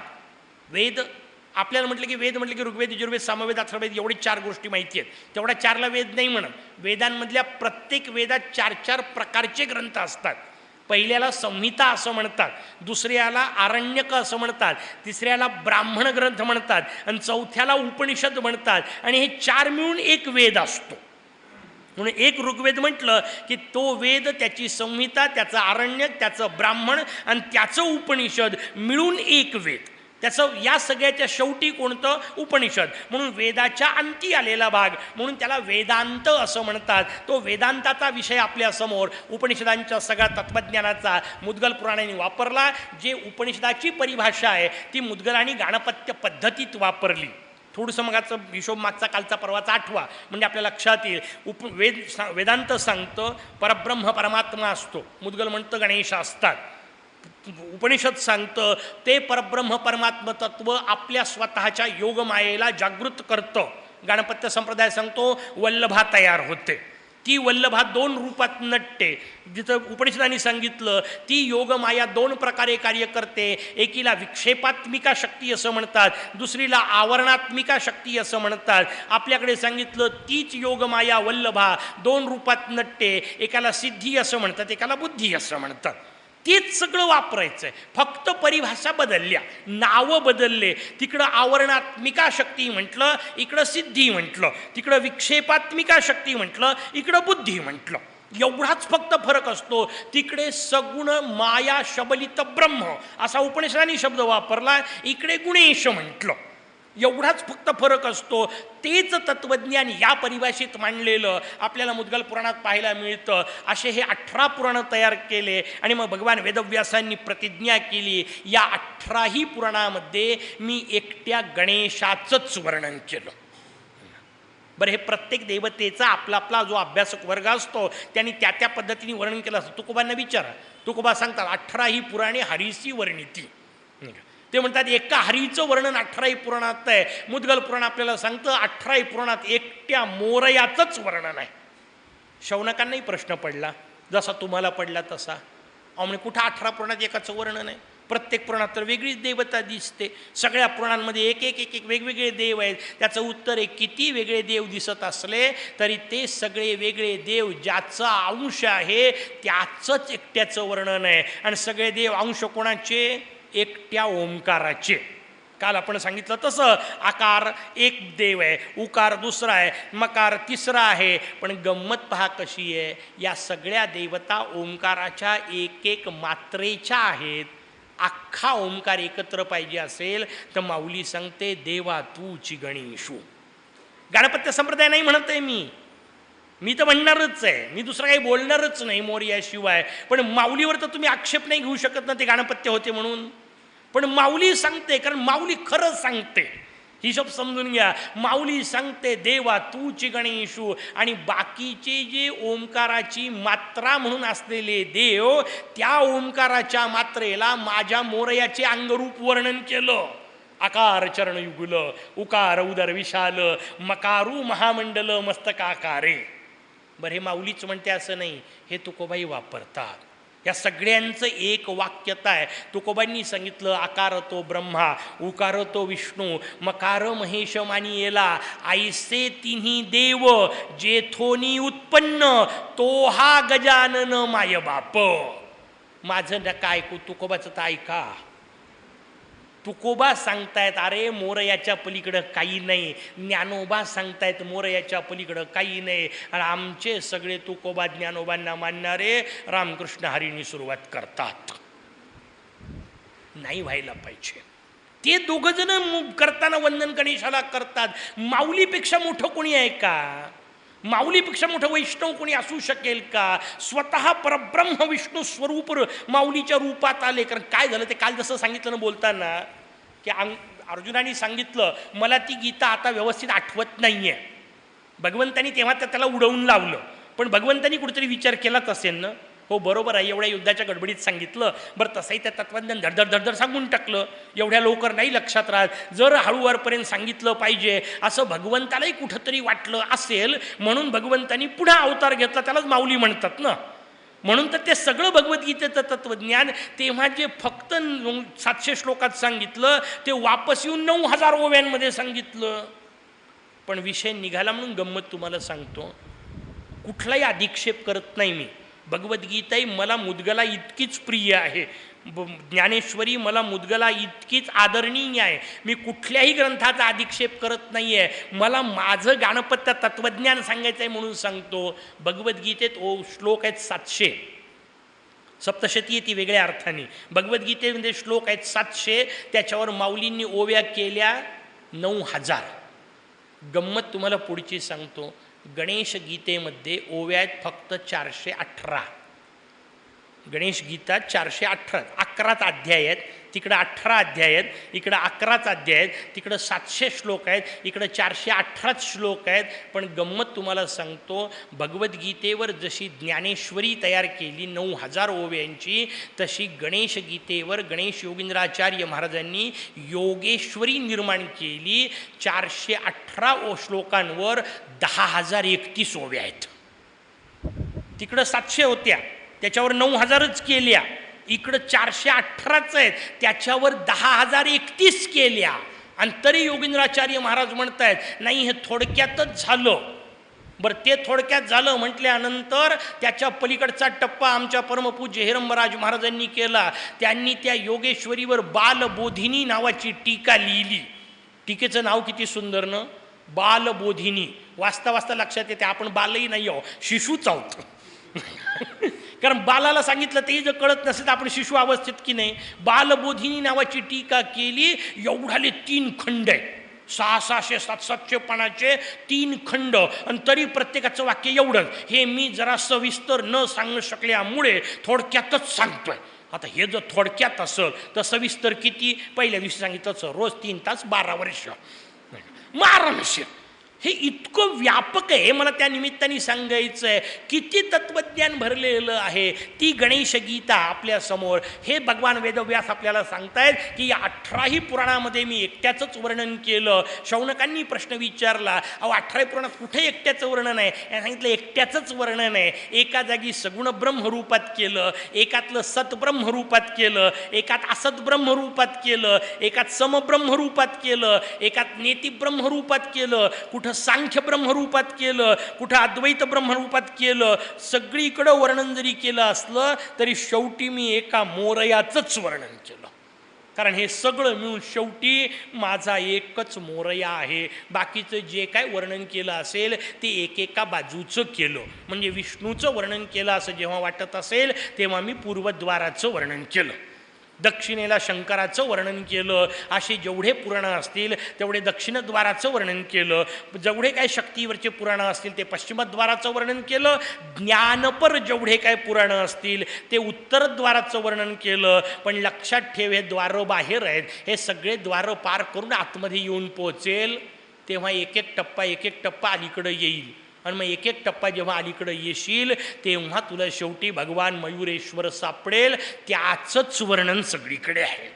म्हणून 18ही पुराणं एका मोरयाचं चिंतन हे आपल्याला व्यासांनी सांगितलं. त्या व्यासांचा पुढचा विषय आपल्यासमोर येऊन पोहोचला. भगवान वेदव्यास सांगतायत, त्या व्यासांना पुढच्या कथाचा विषय आला. आणि मग वेगवेगळे जे ऋषी आले त्यात शुक्राचार्यांचा विषय आला. पुढे जाऊन क्रमविकासाचा विषय आला. शुक्राचार्य माफ करा, शुकाचार्यांचा विषय आला. या वेदव्यासांच्या पोटी शुकाचार्य जन्माला आले.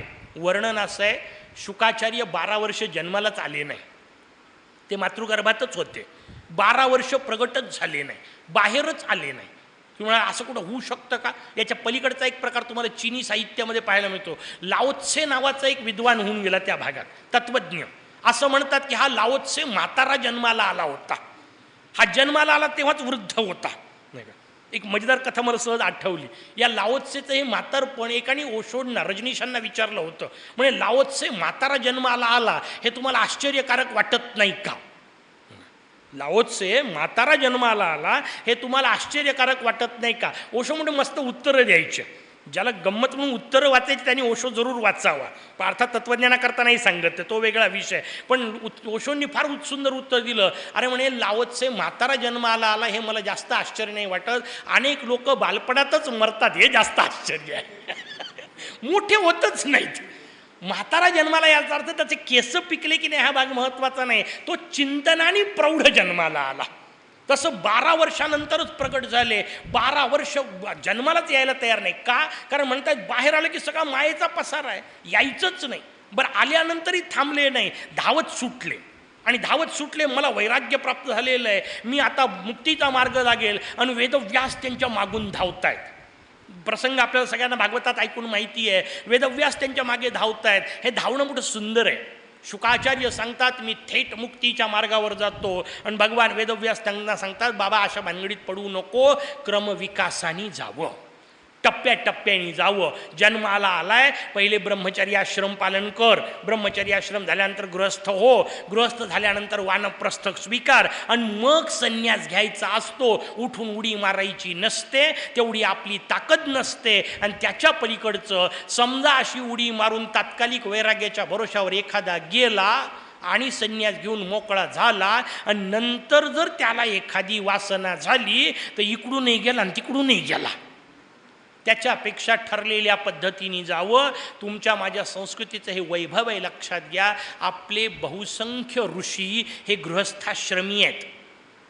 थेट संन्यासी ऋषी आपल्याकडे फारसे नाहीत, थेट ब्रह्मचारी ऋषी आपल्याकडे फारसे नाहीत. बहुसंख्य ऋषी, महर्षी मुद्गलांनी अप्रतिम गृहस्थाश्रम घेतलेला आहे.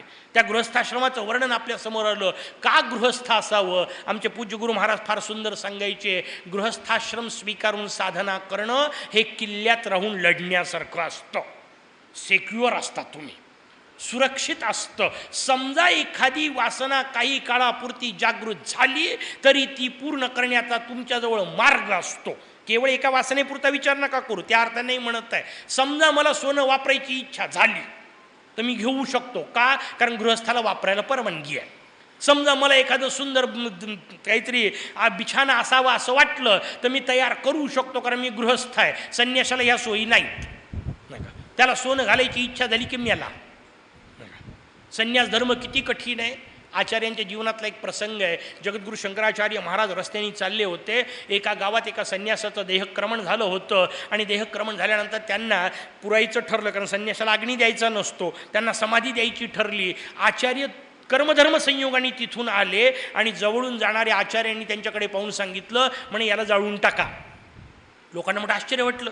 अहो म्हणे संन्यासी आहेत, याला कुठे जाळत असतात का? म्हणे नाही, जाळून टाका, हा काही संन्यासी नाही आहे. सगळ्यांना धक्का बसला. म्हणजे असं का? म्हणे छाती झटका म्हणजे तुम्हाला समजेल. त्यांची छाती झटकली तर एक वाळलेला सुंठाचा तुकडा सापडला. सुंठ समज, सुंठच म्हणतात ना, आलं वाळवल्यानंतर त्याला सुंठ म्हणतात. त्या सुंठाचा एक तुकडा सापडला. म्हणे हे काय पडलं? म्हणे सुंठाचा तुकडा. का? कारण याचं म्हणे डोकं सारखं दुखायचं आणि उद्या पुन्हा डोकं दुखलं तर आपल्याला कामी असावा म्हणून त्यांनी बांधून ठेवलाय. यांनी न्यास केला, हा संन्यास असू शकत नाही. इतकं कठीण आहे. एक आल्याचा तुकडा. त्या परमपूज्य शारदा देवी सांगायच्या त्यांच्या शिष्यांना, रामकृष्ण देवांच्या सहधर्मचारिणी, अरे म्हणे एका जिलेबी पायी वापस यावं लागतं बरं म्हणे. एका जिलेबी पायी एक इच्छा अडकली तेवढ्या करता वापस यावं लागतं. इतका न्यास ज्याला करता येईल, संपुष्टात आणता येतो, त्याला संन्यास असं म्हणतात. ज्याचा न्यास म्हणजे जमवणे, संपुष्टात आलं, एक तुकडा सुद्धा चालत नाही. त्यानी करण्याच्या गोष्टी आहेत. आपल्यासारख्यानी गृहस्थाश्रम फिरावा तो बरा, सगळे डबे सांभाळता येतात, पंचायत नसते, नाही का? आणि मग गृहस्थाश्रम करता करता करता पुढचा प्रकार करावा, तुकोबांना आठवावं, नाही का? गृहस्थाश्रमात जितकी बायको त्रासदायक तितकं बरं. काय अजब सांगताय म्हणा व्यासपीठावर बसून. त्याचं उत्तर आहे नाही, शास्त्रांनी सांगितलं आहे ती भांडकुदळ असलेली बरी असते. हे तुकोबारायांनी सांगितलं. तुकोबा म्हणतात बरे झाले देवा कजाग बाईलं, नाही का? तू मला कजाग बायको दिली हे फार बरं झालं, कारण मी तुझ्याकडे आलो. ती चांगली गोड हसत बसलेली असती तर मी तिथंच बसलो असतो, आलोच नसतो.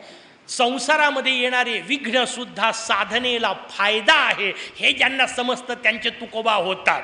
बाकी त्यांचा बोकोबा. अडचण आपली तिथं आहे. कळलं पाहिजे आपल्याला व्यवस्थित. वाईट जे काय होतंय तुमच्या जीवनात, जिथे कुठे समस्या निर्माण होत आहे तिथं समजून घ्या भगवान तुम्हाला मदत करतोय. आपलं नेमकं उलट असतं.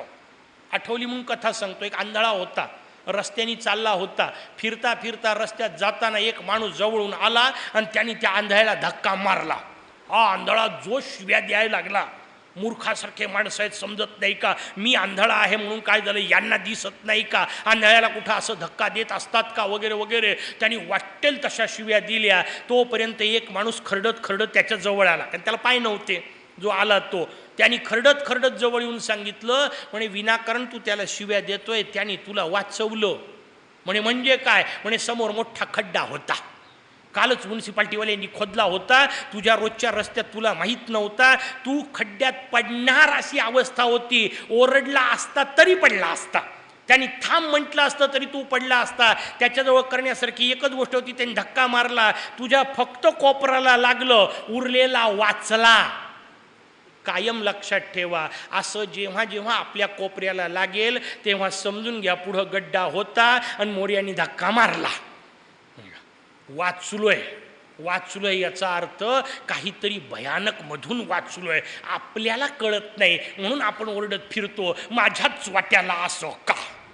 तुझ्याच वाट्याला येणार आहे. नशीब समज तुला वाचवलंय, तू आपला वाटतोय त्याला म्हणून वाचवतोय, नाही तर गड्ड्यात पडून तर अनेक मरताच आहेत की.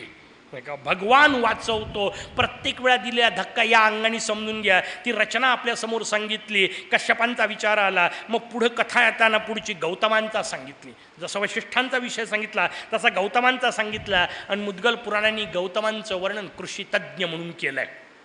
गौतमांच्या 2-3 कथा मी आज एका जागी करून सांगणार आहे. विषय जरी गौतमांचा इथं एकाच कथेपुरता असला तरी या 2-3 कथा एकत्र, जेव्हा रुक्मांगदाची कथा येईल तेव्हा त्याचे उरलेले पैलू काही सांगेल. पण गौतमांची कथा समजून घ्या आणि या कथा कशा समजून घ्यायच्या हे समजून घ्या. एक दिवस देवराज भगवान ब्रह्मदेवांनी एक अलौकिक सुंदर कन्या निर्माण केली. पहिली नुसती कथा सांगतो आणि मग कथेचे अर्थ सांगतो. एक अद्वितीय कन्या निर्माण केली, तिचं नाव अहल्या.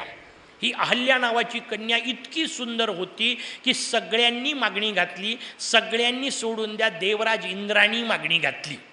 सगळेच जण मागणी घालतायत म्हटल्यानंतर एकच कन्या अनेकांना देता येत नाही, म्हणून ब्रह्मदेवांनी एक अद्भुत पण घोषित केला, जो कोणी पहिल्यांदा पृथ्वी प्रदक्षिणा करून येईल त्याला ही कन्या देण्यात येईल. सगळे देव आपापले वाहनं घेतले आणि धडधड पृथ्वी प्रदक्षिणेला निघाले. कथा आपल्या सगळ्यांना ऐकून माहिती आहे, पुढचा भाग त्यातला समजून घ्या. कथा ऐकायची कशी? सगळे देव निघाले. ही बातमी कुठून तरी महर्षी गौतमांच्या कानावर येऊन पडली. गौतमांनी त्यांच्या आश्रमात एक गाय प्रसूत होत होती, त्या अर्धप्रसूत गायीला प्रदक्षिणा केली आणि ते ब्रह्मदेवाच्या समोर जाऊन उभे राहिले. त्यांनी कायद्यातलं कलम दाखवलं. दंडविधान यानुसार सांगतं की अर्धप्रसूत गायीला जर प्रदक्षिणा केली तर पृथ्वी प्रदक्षिणेचं पुण्य लागतं. त्यानुसार मला पृथ्वी प्रदक्षिणा पूर्ण झालेली आहे, कन्या मला देण्यात यावी. ब्रह्मदेव म्हणतात कायदेशीर बरोबर आहे, तुमच्याजवळ जास्त सीट आहे, तुम्हाला बोलवायला हरकत नाही. आता कळलं तुम्हाला. भगवान ब्रह्मदेवांनी कन्या गौतमांना दिली. इंद्र धावत पळत कसा तरी येऊन पोचला, पण वराडी झाला, कारण त्याला कोपर्यंत बाईक लग्न झालं होतं. इंद्राच्या डोक्यात कल्पना आली, काय वाटेल ते झालं तरी चालेल, पण मी अहिल्येचा संग केल्याशिवाय राहणार नाही. पुढची कथा आपल्याला माहिती आहे. इंद्र गौतमांच्या वेशात आला, अहिल्येसोबत संग करून गेला. तिकडून पुन्हा गौतम आले. गौतमांनी अहिल्येला शाप दिला, तू शिळा होशील. इंद्राला शाप दिला, तुझ्या अंगाला 1000 छिद्र पडतील. त्यानंतर अहिल्या शिळा झाली. रामचंद्राच्या चरणस्पर्शाने तिचा उद्धार झाला. कथा आपल्याला ती माहिती आहे. इंद्र आमच्या विदर्भात कळमला आला, तिथं त्यांनी उपासना केली आणि तो मुक्त झाला. कथा संपली. कथा हा एवढाच विषय झाला. अशी कथा असू शकते का? त्याचं उत्तर आहे नाही. पहिली महत्त्वाची गोष्ट, जगातल्या कुठल्या तरी बापाने आपल्या पोरीच्या लग्नाकरता पोरगं पाहताना असा विचार केला असेल का की जो पहिले मोरगावच्या भोवताला एक चक्कर मारून येईल त्याला पोरगी देण्यात येईल? किंवा एका दिवसात जो द्वारयात्रा करून येईल, आपल्या हिशोबात वापरून एका दिवसात द्वारयात्रा करून येईल त्याला पोरगी देण्यात येईल, हा निकष असतो का पोरगी देण्याकरता? पण ब्रह्मदेवांनी सांगितलं, बरं द्यायची पृथ्वी प्रदक्षिणा केली त्याला. हा जर विषय होता तर गौतमांना का दिली? नाही का नुसताच नियम म्हणून दिली का? त्याच्या पलीकडं जर समजा गौतमांच्या आश्रमामध्ये इंद्र गौतमांच्या वेशात आला आणि त्याला अहिल्येशी संग केला तर इंद्राला शाप मिळाला हे मी समजू शकतो. अहिल्येला शाप द्यायचं काय कारण होतं? तिची तर काहीच चूक नव्हती, ती तर गौतम समजून मोकळी होती. त्याच्या पलीकडची गोष्ट, ही गौतम पत्नी अहिल्या आहे हे जेव्हा विश्वामित्रांनी रामाला सांगितलं तेव्हा भगवान राम तिला पाय लावतील का? भले दगड झाली असेल, भले काही झालेलं असेल पूर्वीचं, पण ती ऋषी पत्नी आहे हे कळल्यावर मस्तक ठेवायचं असतं का पाय लावायचा असतो? याचा अर्थ कथा साधी नसते, कथा समजून घ्यावी लागते. कशी समजून घ्यायची? रवींद्रनाथ टागोरांच्या साहित्यात मला त्याची किल्ली मिळाली. रवींद्रनाथांनी तो शब्द फोडून दाखवला होता, अहल्या, आणि मग मला किल्ली सापडली. अरे म्हणे हे तर फारच मजेदार आहे. हल शब्दाचा अर्थ आहे नांगर. हल्ल्या म्हणजे नांगरलेली, अहल्या म्हणजे न नांगरलेली. म्हणजे निर्माण काय केली? जमीन निर्माण केली. कोणाला द्यायची? जो कोणी पहिली पृथ्वी प्रदक्षिणा करून येईल त्याला. इथं प्रदक्षिणा शब्दाचा अर्थ मंदिराच्या भोवताल गोल गोल फिरणे नसतं. आपण प्रदक्षिणा तशाच करतो, इकडच्या तिकडच्यानं धक्के मारत. याला प्रदक्षिणा म्हणत नाहीत. प्रदक्षिणा शब्दाचा अर्थ चारही बाजूनी ते तत्व समजून घेणे, याला प्रदक्षिणा असं म्हणतात. गोल फिरायचं असतं ना, नाही का? याचा अर्थ सगळीकडून समजून घ्यायचं, मोरया सगळ्या अंगाने समजून घेणे, याला प्रदक्षिणा म्हणतात. मागून जाऊन डोकं आपटणे नाही. त्याचा काय संबंध आहे? मोरया समोर, त्याच्यामध्ये बाकीच्या गोष्टी, पलीकडं भिंत, त्याच्या पलीकडं हा डोकं आपटतो, काय संबंध? पण विनाकारण पहिल्याने आपटला का दुसराही आपटत राहतो. काहीतरी आपल्याकडे मोठी पंचायत आहे, काहीही करतात. म्हणजे आरती झाली का दन दन वापरतात ना. घाली लोटांगण वंदीन चरण डोळ्यानं पायनं रूप तुझे, वाक्य वापरताना म्हणताना काय म्हटलं? घाली लोटांगण. केलं काय? त्याचं उत्तर आहे गोल फिरतात. याला लोटांगण म्हणतात. अरे काही तर बोला तसं वागाल की नाही, पण करता की नाही रोज? हो ना, वर्षानुवर्ष गेलं का कधी विचार नाही केला का तो फिरला हा फिरला, नुसतेच फिरताय. अरे नाही फिरायचंय, कशा करता फिरायचं समजून घ्या. काय त्याच्या मागची भूमिका आहे? घाली लोटांगण वंदीन चरणाचा त्या फिरण्याशी काही संबंध नाही, तो वेगळा श्लोक आहे. फिरणे या शब्दाचा अर्थ आरती झाल्यानंतर जे तत्व मी आत्तापर्यंत गाभाऱ्यात पाहिलं ते आता चराचरात सगळीकडे पाहणे, याला गोल फिरणे म्हणतात. शेजारपदाच्या धक्के मारणे नाही, पण हे याला धक्का मारल त्याला धक्का मारल. प्रदक्षिणा करायची, पृथ्वी प्रदक्षिणा याचा अर्थ ज्यानी सगळीकडून पृथ्वी तत्व म्हणजे शेती तत्व समजून घेतलं, कृषी विज्ञान समजून घेतलं, त्यालाच शेती द्यायची. आणि कृषी विज्ञान कोणाला समजलं? त्यांचं नाव दिलं गौतम. काय सुंदर शब्द आहे. त्याच्यात गो म्हणजे गाय, त्यात तम म्हणजे श्रेष्ठ. जो गो विज्ञानात श्रेष्ठ ते गौतम. या गौतमांची मुद्गलांनी शेती सांगितली एका दिवसाची. संध्याकाळी पेरत होते आणि सकाळी कापणी होत होती. तुम्हाला असं कुठं असते का? तुम्हाला नाही पटलं म्हणून भानगडीत पडू नका.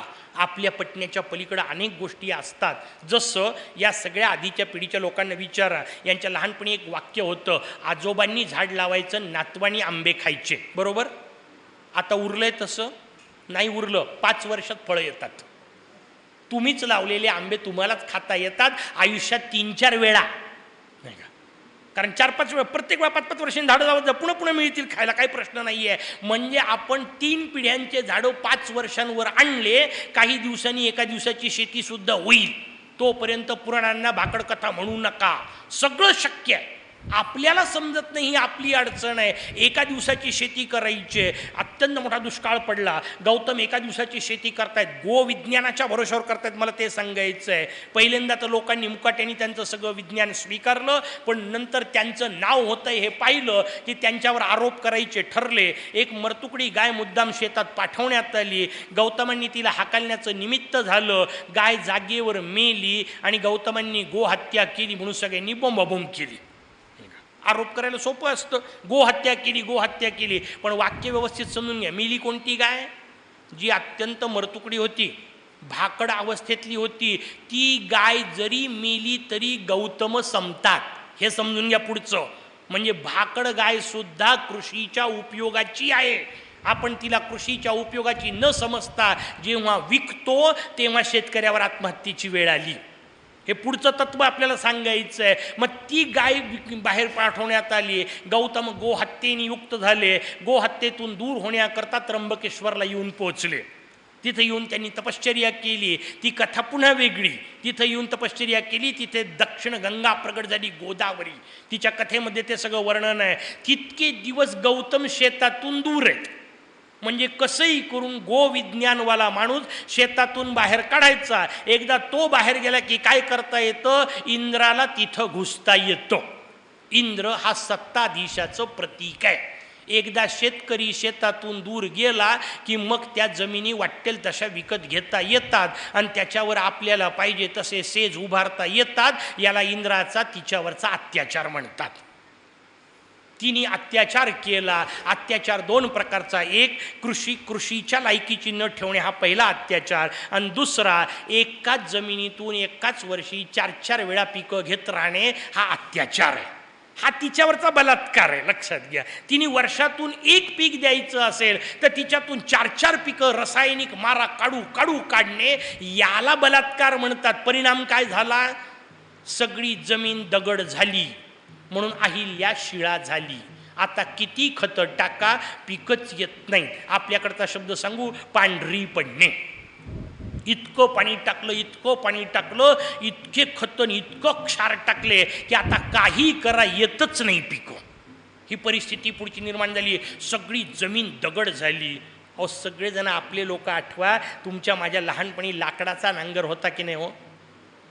लाकडाचाच नांगर होता, तो सहज जमिनीत जाऊ शकत होता. आता लोखंडाचा जात नाही. आपण तिला किती कडक केली आहे विचार करा.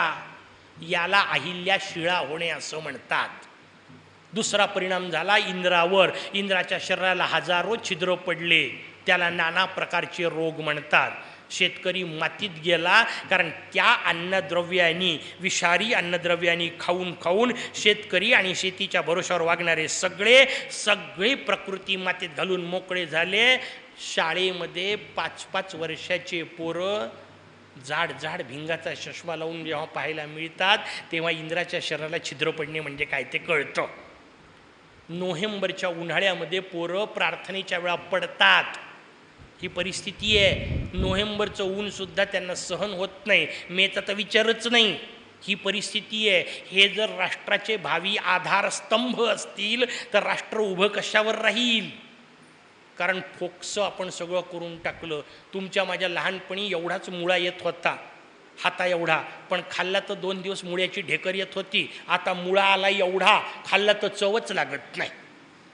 याला म्हणतात शेती मातीत घालणे. हे सगळा प्रकार केला कारण आपण गोविज्ञानापासून शेती दूर केली. मग पुन्हा इंद्र विदर्भात गेला. का विदर्भात? कारण तिथं गृत्समद आहेत आणि गृत्समद हे शेतकरी असणारे ऋषी आहेत.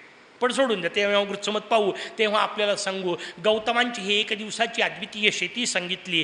का मी मुद्दाम या कथा या पद्धतीने सांगतोय? कारण तुमचे माझे ऋषी केवळ नुसते दाढ्या वाढवून शेंडीला गाठा मारून गजानन करणारे फक्त तपस्वी नव्हते, ते तर करतच होते, पण त्या सगळ्याच्या सोबत ते वैज्ञानिक होते. याही अंगाने आपल्याला ते सगळे समजून घ्यावे लागतील, तेव्हा आपल्याला पुराण नेमकं कळेल. हा विषय आला, याचा विषय येऊन पडला. मग कश्यपांचा विषय आला, अदितीचा विषय आला. त्या कश्यपांनी अदितीच्या पोटी एका बाजूला देवता जन्माला आल्याचं वर्णन केलं, दुसऱ्या बाजूला नाना प्रकारचे दैत्य जन्माला आले. कश्यपांचं वर्णन असं आहे, कश्यपांना 13 पत्नी, सगळ्याच प्रकारच्या जीवसृष्टी या कश्यपांच्याच पोटी जन्माला आल्या. सगळे जीव. मग दितीच्या पोटी दैत्य आले, कद्रूच्या पोटी नाग आले, वणितेच्या पोटी गरुड आले, शेण म्हणजे इत्यादी पक्षी आले. सगळ्या प्रकारचे जीव एकाच कश्यपाच्या पोटी जन्माला आले. याला उत्क्रांतीवाद असं म्हणतात. एकच मूळ तत्व, एकच मूळ सजीव.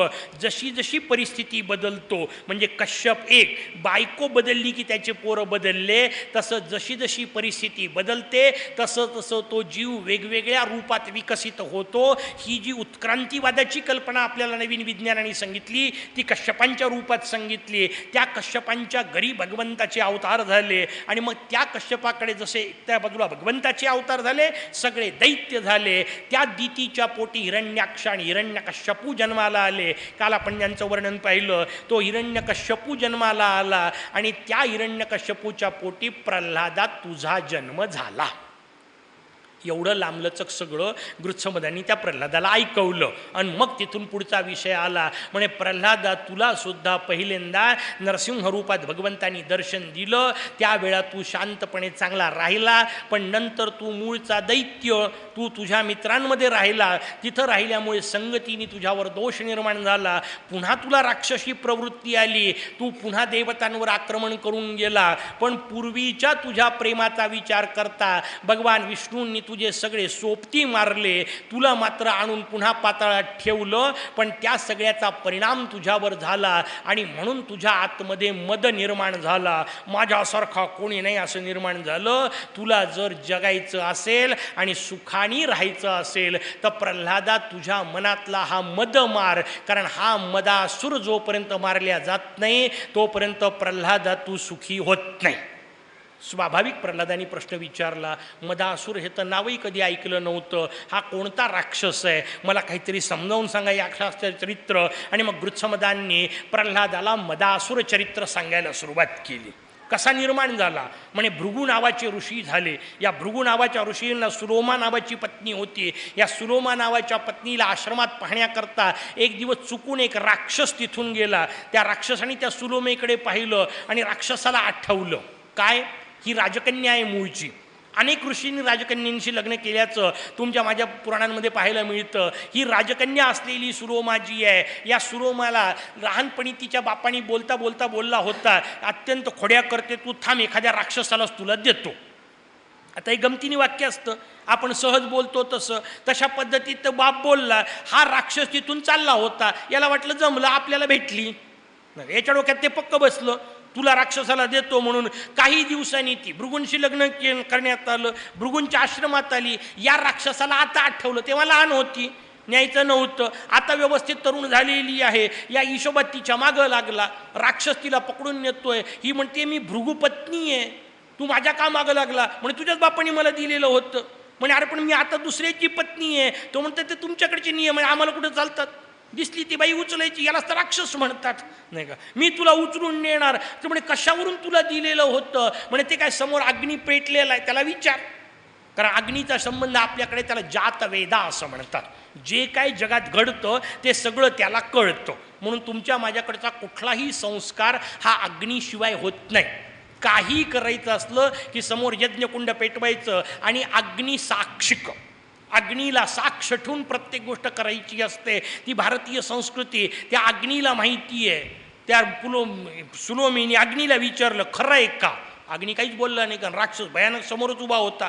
याच्या विरुद्ध बोलावं तरी पंचायत, बाजूनी बोलावं तरी पंचायत. राक्षस काहीच हे करतं, अग्नी काहीच बोलत नाही. राक्षस संतापला, म्हणे सांग खरं खरं. ते म्हणे नाही, चुकून तिचा बाप बोलला होता, पण आता तेव्हा तो लहान असताना ती लहान असताना चुकून बोलला होता, एवढं खरं मानू नको, ते तेवढ्यापुरतं होतं. तो म्हणाला ते तेवढ्यापुरतं होतं की नाही मला माहीत नाही, माझ्या दृष्टीने बोलला होता, खरं आहे की नाही मी उचलून नेणार. म्हणून त्यांनी शेवटी सुलोमेला उचलायला सुरुवात केली, पण सुलोमा गर्भवती होती. त्या अचानक धक्क्याचा परिणाम झाला आणि तिचा तो गर्भ च्युत झाला. च्युत म्हणजे पडणे, जो च्युतहून जन्माला आला म्हणून त्यांचं नाव च्यवन असं पडलं. महर्षी च्यवन प्रगट झाले. इतकं अद्वितीय तेज होतं भृगुनंदनाचं, त्यांनी नुसतं पाहिलं राक्षस जागेवर जळून गेला. नंतर च्यवन मोठे झाले, उपनयन करण्यात आलं, तपश्चर्या करता जाऊन बसले. तपश्चर्या करता हे जलात जाऊन बसले, पाण्यात बसून तपश्चर्या करायची, जलस्तंभन करून तपश्चर्या करायची. स्तंभन करून तपश्चर्या करतायत, एका कोळ्याने जाळं टाकलं, हे त्या जाळ्यात अडकले. नियम असा आहे, कोळ्याच्या जाळ्यात जे काय अडकतं त्याच्यावर कोळ्याचा अधिकार, शास्त्र नियमाप्रमाणे कोळ्याचा अधिकार झाला. हे बाहेर आले. आल्यानंतर त्यांनी पाहिलं, म्हणे राजा कोण आहे, कारण तपश्चर्या वर्षानुवर्ष करत होते. म्हणे राजा कोण आहे, नहुष नावाचे राजे राज्य करत होते. त्यांना बोलावण्यात आलं. म्हणे राजा तुझं काम आहे, मी ऋषी आहे, माझं संरक्षण करणे, माझं पालन करणे तुझं काम आहे, कारण त्याच्याकरता तू गादीवर बसलाय. या कोळ्यांनी मला पकडलंय, नियमानुसार माझं शरीर त्यांचं झालंय, माझं शरीर सोडवून दे, यांना दान दे आणि माझं शरीर सोडवून दे. राजा म्हणतो 1000 सोन्याच्या मोहरा देतो. हे म्हणतात बस, आमची एवढीच किंमत. म्हणे लाख देतो. म्हणे बस. म्हणे कोट्यावधी देतो. हे म्हणे बस. म्हणे अर्ध राज्य. हे म्हणतात पुन्हा बस. म्हणे पूर्ण राज्य. हे म्हणतात बस. एवढंच. राजा म्हणतो आता मी काय देऊ, उरलं काय माझ्याजवळ. सांगायची गोष्ट आहे, एका बाजूला अख्खं राज्य वेगळं आणि एक ऋषी वेगळा. ऋषी राज्यात मोजता येत नसतात, ऋषींची किंमत पैशात करता येत नसते, ज्ञान कधीही पैशात मोजता येत नाही. राजसत्ता ही मर्यादित असते, कारण राजसत्तेला त्याच्या राज्यापुरतीच किंमत असते. यवतमाळचे आमदार यवतमाळपुरते खूप मोठे आहेत की नाही, यवतमाळचे खासदार यवतमाळपुरते खूप मोठे आहेत की नाही, मी त्यांना कमी लेखत नाही, व्यवस्थित समजून घ्या, उदाहरण फक्त सांगतोय. पण यवतमाळचे आमदार समजा इथं आले तर रांगेत उभे राहिल्याशिवाय तुम्ही समोर जाऊ देता का? तुम्ही म्हणलं उभा राहा, तिकडचा आमदार असेल आम्हाला काय देणं घेणं आहे, तिकडचा खासदार असेल आम्हाला काय देणं घेणं आहे. पण यवतमाळचे गजानन शास्त्री पुंड आले तर सगळे नमस्कार करतात की नाही, कारण ज्ञान हे सत्तेच्या पलीकडे असतं. ज्ञानाला हे नियम लागू नसतात, हे आपल्याला कळलं पाहिजे. ज्ञानी सगळ्या जगात वंदनीय असतो. स्वदेशे पूज्यते राजा, विद्वान सर्वत्र पूज्यते. राजा तेवढ्या पुरता असतो. राज्याच्या भरोशावर विद्वान मोजता येत नाही, पैशाच्या भरोशावर ज्ञान मोजता येत नाही. ही कथा आपल्याला सांगण्यात आली. म्हणे एक काम कर, कुठल्या तरी शहाण्या माणसाला बोलाव, तो सांगेल नेमकं माझं मूल्य काय आहे. महर्षी भरद्वाजांना बोलावण्यात आलं, कुलगुरू आहेत त्यांचे. भरद्वाजांनी सांगितलं, एक काम कर, गाय आणि ब्राह्मण दोघं सारखे असतात, तू त्या कोळ्यांना गायी दे. राजाने 1000 गायी दिल्या वगैरे तो भाग सोडून द्या, पण वाक्यातलं त्यातलं आपल्याला समजून घेण्यासारखं आहे, गाय आणि ब्राह्मण सारखी असते. आणि म्हणून आपल्या राजाचं ब्रीदवाक्य गो ब्राह्मण प्रतिपालक असतं. पण आता अडचण अशी आहे का हा शब्द वापरला तर गोंधळ होऊ शकतो. तो का वापरायचा समजून घ्या. गो म्हणजे गाय, हा पशुतला सगळ्यात शांत प्राणी आहे. ब्राह्मण शब्दाचा ज्ञानाशी अर्थ आहे, तो सगळ्यात शांत. आणि जगातल्या सगळ्यात शांत जीवाचं सुद्धा संरक्षण करतो त्याला राजा म्हणतात. सिंहाचं संरक्षण तर कोणी करते, कशाला करतं, तो स्वतःच करतो ना. संरक्षण गायीचंच करायचं असतं. अत्यंत शांतातल्या शांत जीवाचं संरक्षण, क्रूरांचं संरक्षण ते स्वतःच करतात. बाकीच्यांवर आक्रमण न करणाऱ्यांना सुद्धा शांत ठेवतात, त्यांना सम्राट म्हणतात. आणि पुढचा हिशोब सांगितला, गाय आणि ब्राह्मण का, कारण या दोघांच्या भरोशावर यज्ञ चालतात. कारण ब्राह्मणांच्या जवळ यज्ञाला लागणारे मंत्र आहेत आणि गायींच्या जवळ यज्ञाला लागणारं आहुती द्रव्य आहे, तुपाचा विषय. म्हणून गो आणि ब्राह्मण ही जोडी आपल्याकडे कायम सांगितली. राजाने गायी दिल्या नहुशांनी, चवनांना सोडवण्यात आलं. चवन तिथून निघाले, पण निघालेले चवन पुन्हा तपश्चर्येला जाऊन बसले. बराच काळ गेला. खूप काळानंतर शर्याती नावाचा एक राजा झाला. या राजा शर्यातीला एक सुकन्या नावाची कन्या होती. शर्याती तिच्यासह शिकारी करता जंगलात आले, पण सांगण्यात आलं याच जंगलामध्ये कुठंतरी महर्षी चवन तपश्चर्या करतायत, आपल्यापैकी कोणीही त्यांना त्रास होईल असं वागू नका म्हणून सांगितलं, पण ऐकल्या गेलं नाही. या सगळ्या मुली इकडे तिकडं फिरत होत्या, सुकन्या आणि तिच्या सगळ्या मैत्रिणी. त्या मैत्रिणींनी इकडे तिकडं पाहिलं, एका वारुळामध्ये काहीतरी चमकताना दिसलं. त्या मैत्रिणींनी सुकन्येला सांगितलं. सुकन्येने एक काडीला पुढं काटा लावला आणि त्या वारुळात खूप हसला. नेमके महर्षी चवन होते, त्यांच्या डोळ्यात काटा गेला. काटा जसा बाहेर आला रक्त दिसलं. सुकन्या घाबरली. चवनांनी आतमधून वारुळातून शाप दिला, सगळ्यांचं मलमूत्र बंद. सगळं स्तंभित झालं. सगळी सेना गडबड गडबड लोळतीये, मलमूत्र त्यागच होत नाही आहे. शेवटी राजाच्या लक्षात आलं गडबड काहीतरी झाली. राजाने चौकशी केली, काय झालं. म्हणे आमच्याच्याने अशी अशी चूक झाली. सगळेजण कसे बसे वारुळापाशी आले. वारुळ साफ करण्यात आलं. महर्षींच्या पायावर मस्तक ठेवून विनंती केली. महर्षींनी अजब गोष्ट सांगितली. म्हणे जिनी माझा डोळा फोडला ती याच्यानंतर माझ्या सेवेत राहणार असेल तर बाकीच्यांना सोडतो, नाही तर बसा लटकून. नाईलाज झाला. ऋषिकन्या शहाणी, राजकन्या शहाणी होती. ती म्हणाली एका पायी सगळ्यांचं विघ्न नको, म्हणून तिने मान्य केलं. सुकन्येचा आणि चवनांचा विवाह झाला. पण पुढे काल जसं रुचिकांचं झालं तसं सुकन्येच्या सेवेने चवन प्रसन्न झाले. प्रसन्न झालेल्या चवनांनी सांगितलं काय पाहिजे ते माग. तिने सांगितलं तारुण्य असलं पाहिजे. चवनांनी आकाशाकडे पाहिलं, वरून 2 देव उतरले. त्यांना अश्विनी कुमार असं म्हणतात. या अश्विनी कुमारांनी चवनांच्या सह तापीच्या कुंडामध्ये उडी मारली. आज हे कुंड सुरतला पाहायला मिळेल तुम्हाला. वैद्यनाथ असं त्या स्थानाला म्हणतात. त्या वैद्यनाथाच्या जवळ उडी मारली. आताची तापी उडी मारण्यासारखी उरलेली नाही, आता त्याला मी काही करू शकत नाही, पण त्या काळात तापीमध्ये उडी मारली आणि वर येताना त्यांनी काय अंगाला लावलं माहीत नाही. ते माहिती असतं तर कशाला आपली वेळ अशी आली असती, आपणही लावून फिरलो असतो. पण त्या अश्विनी कुमारांनी काहीतरी लावलं आणि बाहेर आलेले 3 इतके सारखे होते की कोणते देव आणि कोणते ऋषी तेच ओळखू येत नव्हतं. शेवटी सुकन्येने प्रार्थना केली, माझा पती मला परत करा, बाकीच्या 2 देवांनो कृपया मागं सरका. तिच्या पातिव्रत्यावर प्रसन्न झालेल्या अश्विनी कुमारांनी तिचा पती तिला सांगितला, पण हे सगळं करताना त्यांनी अट टाकली, आम्ही तुम्हाला तरुण तर करून देतो, तुम्हाला काय खाऊ घालतो माहीत नाही. पण त्यांना जे काय खाऊ घातलं त्यांना नंतर च्यवनप्राश म्हटल्या गेलं. त्यांनी तारुण्य मिळते की नाही माहीत नाही, पण वार्धक्य लांबते एवढं मात्र नक्की, नाही का. तेवढं आपल्याला सगळे आयुर्वेदवाले सांगतात. तेवढा च्यवनप्राशचा उपयोग जरूर करत जाते. च्यवनांच्या नावाने प्रसिद्ध म्हणून त्याला च्यवनप्राश असं म्हटलं जातं. तो च्यवनप्राशचा विषय झाला. च्यवन समोर येऊन पोहोचले. त्या अश्विनी कुमारांनी सांगितलं होतं, आम्हाला यज्ञात स्थान मिळावं, तेवढ्याच्या बदल्यात आम्ही तुम्हाला तरुण करून देतो. ही सगळी कथा शर्यतीला कळली आणि शर्यतीने सांगितलं, जर असा यज्ञ होणार असेल, पहिल्यांदाच अश्विनी कुमार यज्ञात येणार असतील, त्याच्यापूर्वी त्यांना स्थान नव्हतं, पहिल्यांदाच जर ते येणार असतील तर असा यज्ञ माझ्याकडे असला पाहिजे. आणि तेव्हापासून सासऱ्याच्या पैशावर जावयाने यज्ञ करण्याची पद्धत सुरू झाली. तिथून पहिली पद्धत. महर्षी च्यवनांनी पहिला यज्ञ केला. अधिक मास असल्यामुळे सांगायला हरकत नाही ना, नाही का. सासऱ्याच्या पैशावर यज्ञ करण्याचा विषय, तिथं यज्ञ सुरू झाला. गमतीचा भाग जाऊ द्या. त्या याच्यामध्ये अश्विनी कुमारांचं आवाहन करण्यात आलं. देवराज इंद्र तिकडून आले. इंद्र म्हणतो, यांना नाही बसू देणार मी माझ्याजवळ, हे वैद्य आहेत, हे कुठं आमच्याजवळ बसत असतात का? हे वाक्य ऐकून ठेवा, नाही का. ते वैद्य आहेत, त्यांना कुठं आमच्याजवळ बसवत असतात का? वैद्यांना का बसवायचं नाही?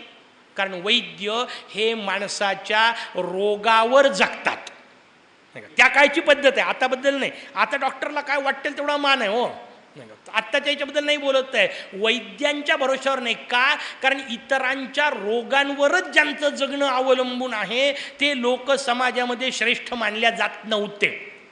कारण इतरांचं त्याच्या डोक्यात चालू असणार ना, हा आजारी पडला पाहिजे आणि माझ्याकडे आला पाहिजे. चिंतन वाईट आहे ना त्याच्या मागचं, तो भाव समजून घ्या. वैद्यांना नाकारत का होते? कारण वैद्य तुमच्या आजारपणाचा विचार करत होते. त्यांना वाटत होतं तुम्ही आजारी पडावेत आणि असे माणसं समाजात आदरणीय असावेत का? ही भूमिका आहे त्याच्या मागची. ती भूमिका मुद्दाम तुम्हाला सांगतो. त्या वैद्यांना आणून बसवायचं ठरलं. इंद्राणी नाही म्हटलं. इंद्राणी वज्र उगारलं. भगवान यांनी च्यवनांनी वर त्याच्याकडे पाहिलं. त्याचा हात जिथल्या तिथं स्तंभित झाला. हात अडकला एवढ्यानी झालं नाही. भगवान च्यवन संतापले आणि संतापलेल्या च्यवनांनी इंद्राला शिक्षा करण्यासाठी एक भयानक राक्षस जन्माला घातला. त्याला मदासूर असं म्हणतात. तो मदासूर जन्माला आला. पहिल्यांदा इंद्र शरण आला. यांनी मदासूराला सांगितलं, जा हरकत नाही, काही दिवस तपश्चर्या कर. तेवढ्यापुरता मद दबला. यज्ञ पूर्ण झाला. महर्षी च्यवन भृगूंकडे आले. पिताजींना वंदन केलं. पिताजींनी खरडपट्टी काढली. काही मूर्खपणा का करतोस? ताकद आहे तुझ्यामध्ये, म्हणून कुठल्याही शक्ती जागृत करायच्या नसतात. ज्या शक्ती नंतर आपल्याला सांभाळता येणार नाहीत अशा शक्तींना तात्पुरत्या स्वार्थाकरता जागृत करणं याला मानवता म्हणत नसतात. हे भृगू तेव्हापासून समजावून सांगतायत. आपल्याला आणखीनही कळलं नाही. आपण नवनवीन मदासूर तयार करतोय. मग त्याला नवीन भाषेत काय काय म्हणतात, सगळे नावं घ्यायची गरज नाही ना व्यासपीठावरून. दरवर्षी एक नवीन मदासूर तयार होतो आणि त्याला मारण्याकरता पुन्हा सैन्याचे सगळे नाना प्रकार केल्या जातात. हे सगळे तयारही हेच करतात आणि हेच मारत बसतात, नाही का. हा सगळा खेळ आंतरराष्ट्रीय पातळीवर चालत असतो. कुठलीही वाईट गोष्ट तयार करताना ती आपल्याला थांबवता आली पाहिजे, तरच निर्माण करावी. ही भूमिका आपल्यासमोर कथेतून सांगितली. महर्षी भृगू म्हणतात, अरे क्षमेची भूमिका असली पाहिजे. क्षमेनी माणूस मोठा होतो. म्हणून भृगूंनी स्वतःच्या आयुष्यातली गोष्ट सांगितली. म्हणजे सगळ्या ऋषी देवता एकत्र आल्या होत्या. सगळ्यात श्रेष्ठ कोण याची तपस्या करायचं ठरलं, परीक्षा करायचं ठरलं आणि मला परीक्षक नेमण्यात पाहण्यात आलं. मी सगळ्यात वरती सुरुवात केली, ब्रह्मदेवांकडे गेलो, ब्रह्मदेवांनी मला बसवलं. मी ब्रह्मदेवांची वाटेल तशी निंदा केली. म्हणजे अत्यंत सामान्य असणारा तू, आपल्याच पोरीवर भाळणारा तू वगैरे वगैरे निंदा केली. ब्रह्मदेव संतापले की हे जाऊन पाया पडले. म्हणे नाईलाज आहे, परीक्षा घ्यायला सांगितलं होतं म्हणून केलं, माफ करा, रागवू नका. तिथून ते शंकरांकडे गेले, शंकरांना त्यांनी निंदा केली. शंकरांनी तिसरा डोळा उघडायची वेळ आली की हे पुन्हा पाय धरून मोकळे झाले. म्हणे शंकरही नाही. भृगू म्हणतात मी पुन्हा खाली आलो, वैकुंठात येऊन पोहोचलो. वैकुंठाधिपतींना नाना प्रकारे निंदा केली. स्त्री वेशधारी घेऊन पळून जाणारा तू, मोहिनी वेश, स्त्री वेशात पळून जाणारा तू, अशा प्रकारची निंदा त्यांची केली. पण भगवान विष्णू शांत होते. म्हणे शेवटी पाया पडायला आले. मी आणखीन मोठी परीक्षा पाहण्याकरता लाथ मारली. भृगूंची लाथ भगवंतांनी स्वतःच्या छातीवर पदलांछन म्हणून घेतली. भृगुवत्सलांछन. आजही पंढरपूरला जाऊन पहा, पांडुरंगाच्या इथं भृगुवत्सलांछन दाखवल्या जातं. का ज्ञानी माणसाचा पाय सुद्धा उपयोगाचा असतो, ही भूमिका त्याच्यात आहे. भगवान विष्णू शांत आहेत. भृगू म्हणतात त्या क्षमाशीलतेमुळे मी सांगितलं विष्णू सगळ्यात श्रेष्ठ आहेत. नंतर मग पुढचा प्रकार होत गेला. त्या विष्णूंना हरवण्यात आलं दक्षयज्ञामध्ये, म्हणून मी शंकरांच्या मागे लागलो. त्या शंकरांची नाना प्रकारचे हाल पाहिले, म्हणून मग मी शेवटी गाणपत्य झालो इत्यादी त्यांनी सांगितलं आता तू असा मदासूर तयार केलाय, तू गणेश उपासना कर. च्यवनांनी गणेश उपासना केली. त्याच तापीला जिथं वैद्यनाथाचं क्षेत्र सांगितलं तिथं च्यवन गणेशाची स्थापना करण्यात आली. च्यवनांनी उपासना केली. इकडे मदासूर जंगलामध्ये गेला, त्यांनी शक्तीची प्रचंड उपासना केली. शक्तीची उपासना करून नाना प्रकारचे वरदानं मागितले आणि मग आपली कथा पुढची ठरलेली. अद्वितीय वरदानं मागितले. वरदानं मागताना मागितलं प्रकृतीनी युक्त असलेल्या कशानीही मृत्यू नसावा. एक एक टप्पा पुढचा पहा. पहिला मत्सरासूर झाला. मत्सरासुराने वरदान काय मागितलं होतं? मत्सरासुराचं वरदान होतं पंचमहाभूतापासून मृत्यू नसावा. याचं वरदान थोडं पुढं गेलं. तो म्हणतो प्रकृतीतल्या कशाने मृत्यू नसावा. प्रकृतीत 8 गोष्टी आहेत, पंचमहाभूत 5, सत्वरजतम हे 3 गुण मिळून 8. म्हणजे याने आणखीन पुढचा टप्पा केला. प्रकृतीतल्या कशाने मृत्यू नसावा हे मागितलं कोणाला? प्रकृतीला. म्हणून जगदंबेची उपासना केली. मग पुढचा सगळा प्रकार ठरलेला. स्वर्ग जिंकला, पाताळ जिंकला, मृत्यूलोक जिंकला. सगळे देव वनवासात गेले. तिथं त्यांना सनक सनंदन सनातन सनत कुमार भेटले आणि त्यांनी समजून सांगितलं अरे बाबा, प्रकृती याचा अर्थ या पंचमहाभूतांनी आणि सत्वरजतमानी जे युक्त असतं त्याला ग असं म्हणतात. हे सगळं ग या अक्षराने दाखवल्या जातं. याच्या पलीकडं जे असतं म्हणजे जे पंचमहाभूतात न बसणारं आणि त्रिगुणामध्ये न बसणारं, म्हणून मोरयाचं वर्णन काय? त्वं गुणत्रयातीतः, त्वं देहत्रयातीतः, त्वं अवस्थात्रयातीतः. हे जे गणेश तत्त्वाचं विश्ववर्णन केलं ते या सगळ्याच्या पलीकडचं, त्याला न असं म्हणतात. या दोन्हीचं एकत्रीकरण त्याला गण असं म्हणतात आणि या गणांचा जो प्रमुख त्याला गणपती असं म्हणतात, गणेश असं म्हणतात. तू या गणेशाचं तुम्ही सगळेजण चिंतन करा असं त्या सनक सनंदन सनातन सनत कुमारांनी सांगितलं. त्याच्यानुसार सगळ्या देवतांनी मोरयाचं चिंतन केलं आणि मोरयाचं चिंतन करून मोरया प्रगट झाले. मोरयांनी सांगितलं ठीक आहे, यावेळा आम्ही तुमच्याकरता एकदंत अवतार घेतो. मारायला कोणाला आले? मदासुराला. मद कशाचा होतो? त्याचं उत्तर आहे सत्तेचा. मद हा सत्तेचा होतो. सत्ता कुठल्याही स्वरूपातली. सत्ता या शब्दाचा अर्थ केवळ पॉलिटिकल सत्ता हा विषय घेऊ नका. माझ्याजवळ पैसा भरपूर असणे मद. म्हणून तुम्ही लक्षात ठेवा, थोडेसे पैसे जवळ असले तर माणूस शांतपणे समोर ठेवतो, पण गठ्ठीच्या गठ्ठी आणून द्या, कधी प्रेमाने अशी ठेवत नाही, असा फेकतो, आपोआप येतो. त्या पदार्थाचे गुणधर्मच येतात. पैसा जास्त आला की असा फेकला जातो. सगळ्या पदार्थांचे गुणधर्म, विषय निघाला म्हणून 1 मिनिट सांगतो. तुमच्या हातात जे जे पदार्थ येतात त्या प्रत्येक पदार्थाचा तुमच्यावर परिणाम होतो, वस्तूचा परिणाम होतो. लहानसं लेकरू पहा घरातलं, तुम्हाला अनुभव सगळ्यांना असलेला. घरात लहानसं लेकरू असतं 3-4 वर्षाचं, त्याचं त्याच्या आईशी काही भांडण नसतं, तो त्याच्या आईवर रागवत नसतो, त्या लेकरात क्रूरपणा नसतो, पण त्या लेकराच्या हातात खोटी खोटी दिवाळीची बंदूक द्या आणि ते लेकरू आईवर रोखतं तेव्हा त्याचा चेहरा पहा कसा असतो, क्रूर असतो की नसतो. कुठून आली क्रूरता? त्याचं उत्तर आहे त्या बंदुकीचाच परिणाम आहे.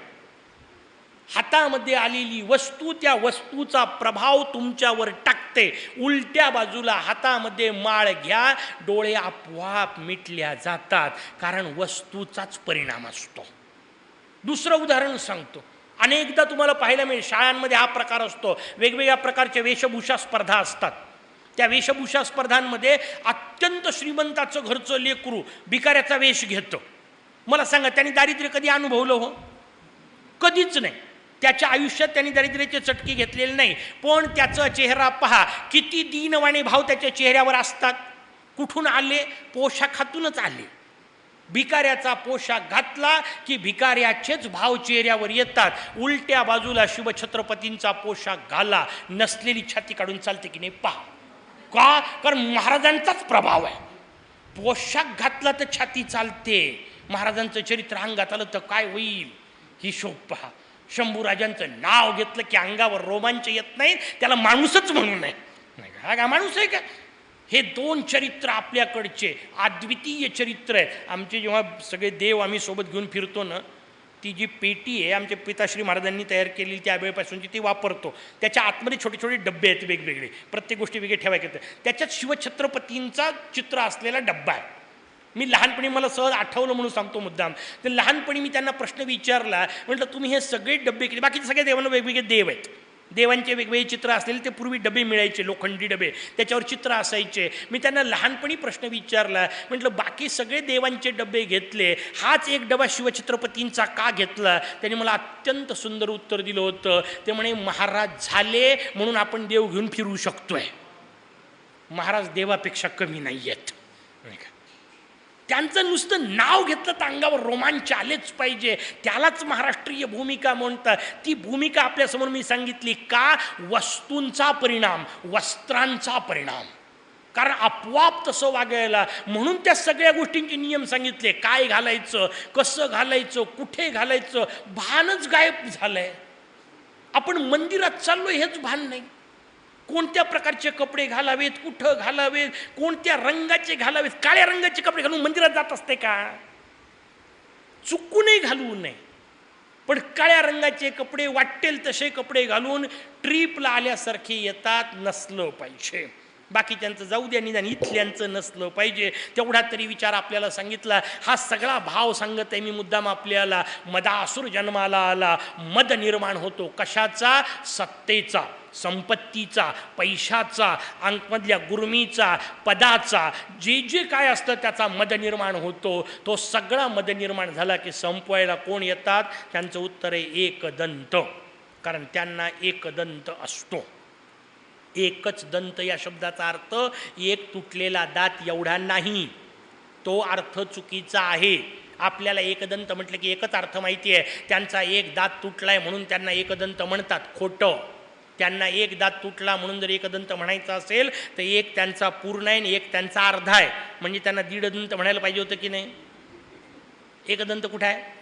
मग एकदंत शब्दाचा अर्थ काय? शास्त्राने एकदंत शब्दाचा अर्थ सांगितला. एक शब्द मता माया. एक शब्द हा मायेसाठी वापरला जातो. सत्व, रज आणि तम या तिन्हींची जी एकत्रित अवस्था तिला एका असं म्हणतात. म्हणून सांख्यशास्त्राने त्या मायेचं वर्णन सांगितलं. अजाम एकाम लोहित शुक्ल कृष्णाम. ती एका, एक म्हणजे माया, तिच्यावर ज्याचा दंत म्हणजे ताकद चालते. तुम्हाला दंत शब्दाचा ताकदीशी काय संबंध? अनुभव पहा. एखादी गोष्ट ताकद लावून करायची असली की काय करता? दात वटखळून करता की नाही? साधं बरणीचं झाकण उघडून पाहणं प्रयोग नाही का? बरणीचं झाकण उघडताना हाताने ताकद लावायची आहे की नाही? दात का चावता? पण चावता की नाही? आपोआप होते ते. बरणीचं झाकण काढताना असं दात चावल्या जातो का? कारण दाताचा संबंध सत्तेशी सांगितला, क्षमतेशी सांगितला. ज्याची एकट्याचीच सत्ता मायेवर चालते त्याला एकदंत असं म्हणत असतात. सगळा मद मायेचा असतो. त्या मायेच्या मदातून दूर करतो त्याला एकदंत म्हणतात. त्यांचा एक दात तुटलेला असतो हा अर्थ वरवरचा आहे. मायेवर सत्ता चालणे याला एकदंत म्हणतात. तो वरवरचा दात तुटलेला सुद्धा आपल्याला व्यवस्थित समजत नाही. म्हणजे काय? त्याचं उत्तर आहे मोर्याचा एक दात तुटलाय. बरोबर? इथं बसलेल्या सगळ्यांना माहिती आहे की मोर्याचा एक दात तुटला. एक गृहपाठ देतो, डावा का उजवा? कोणता तुटला? कोणाला माहीत कोणता तुटला?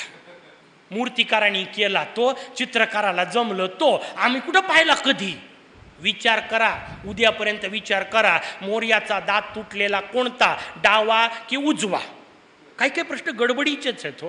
म्हणजे मी एका जागी प्रश्न विचारला, म्हणजे मोर्याच्या दोन बाजूला दोन शक्ती असतात. एकीचं नाव सिद्धी, दुसरीचं नाव बुद्धी. बरोबर? म्हणे बरोबर. म्हणले यातली सिद्धी कोणती आणि बुद्धी कोणती सांगता येईल? किती कठीण आहे. मग वर्षानुवर्ष पूजा कोणाची करताय? कधी इकडं कधी तिकडं असं असते का? नाही. ठरलेली सिद्धी, ठरलेलीच बुद्धी. मोर्याच्या कोणत्या बाजूला सिद्धी, मोर्याच्या कोणत्या बाजूला बुद्धी. मोर्याचा एक दात तुटला, त्यातला डावा तुटला का उजवा याचं आजच्या दिवस चिंतन करा. मिळालं मोर्याची कृपा, नाही मिळालं तर उद्या 7 वाजता लवकर या म्हणजे उत्तर देईल. तोपर्यंत जय गजानन.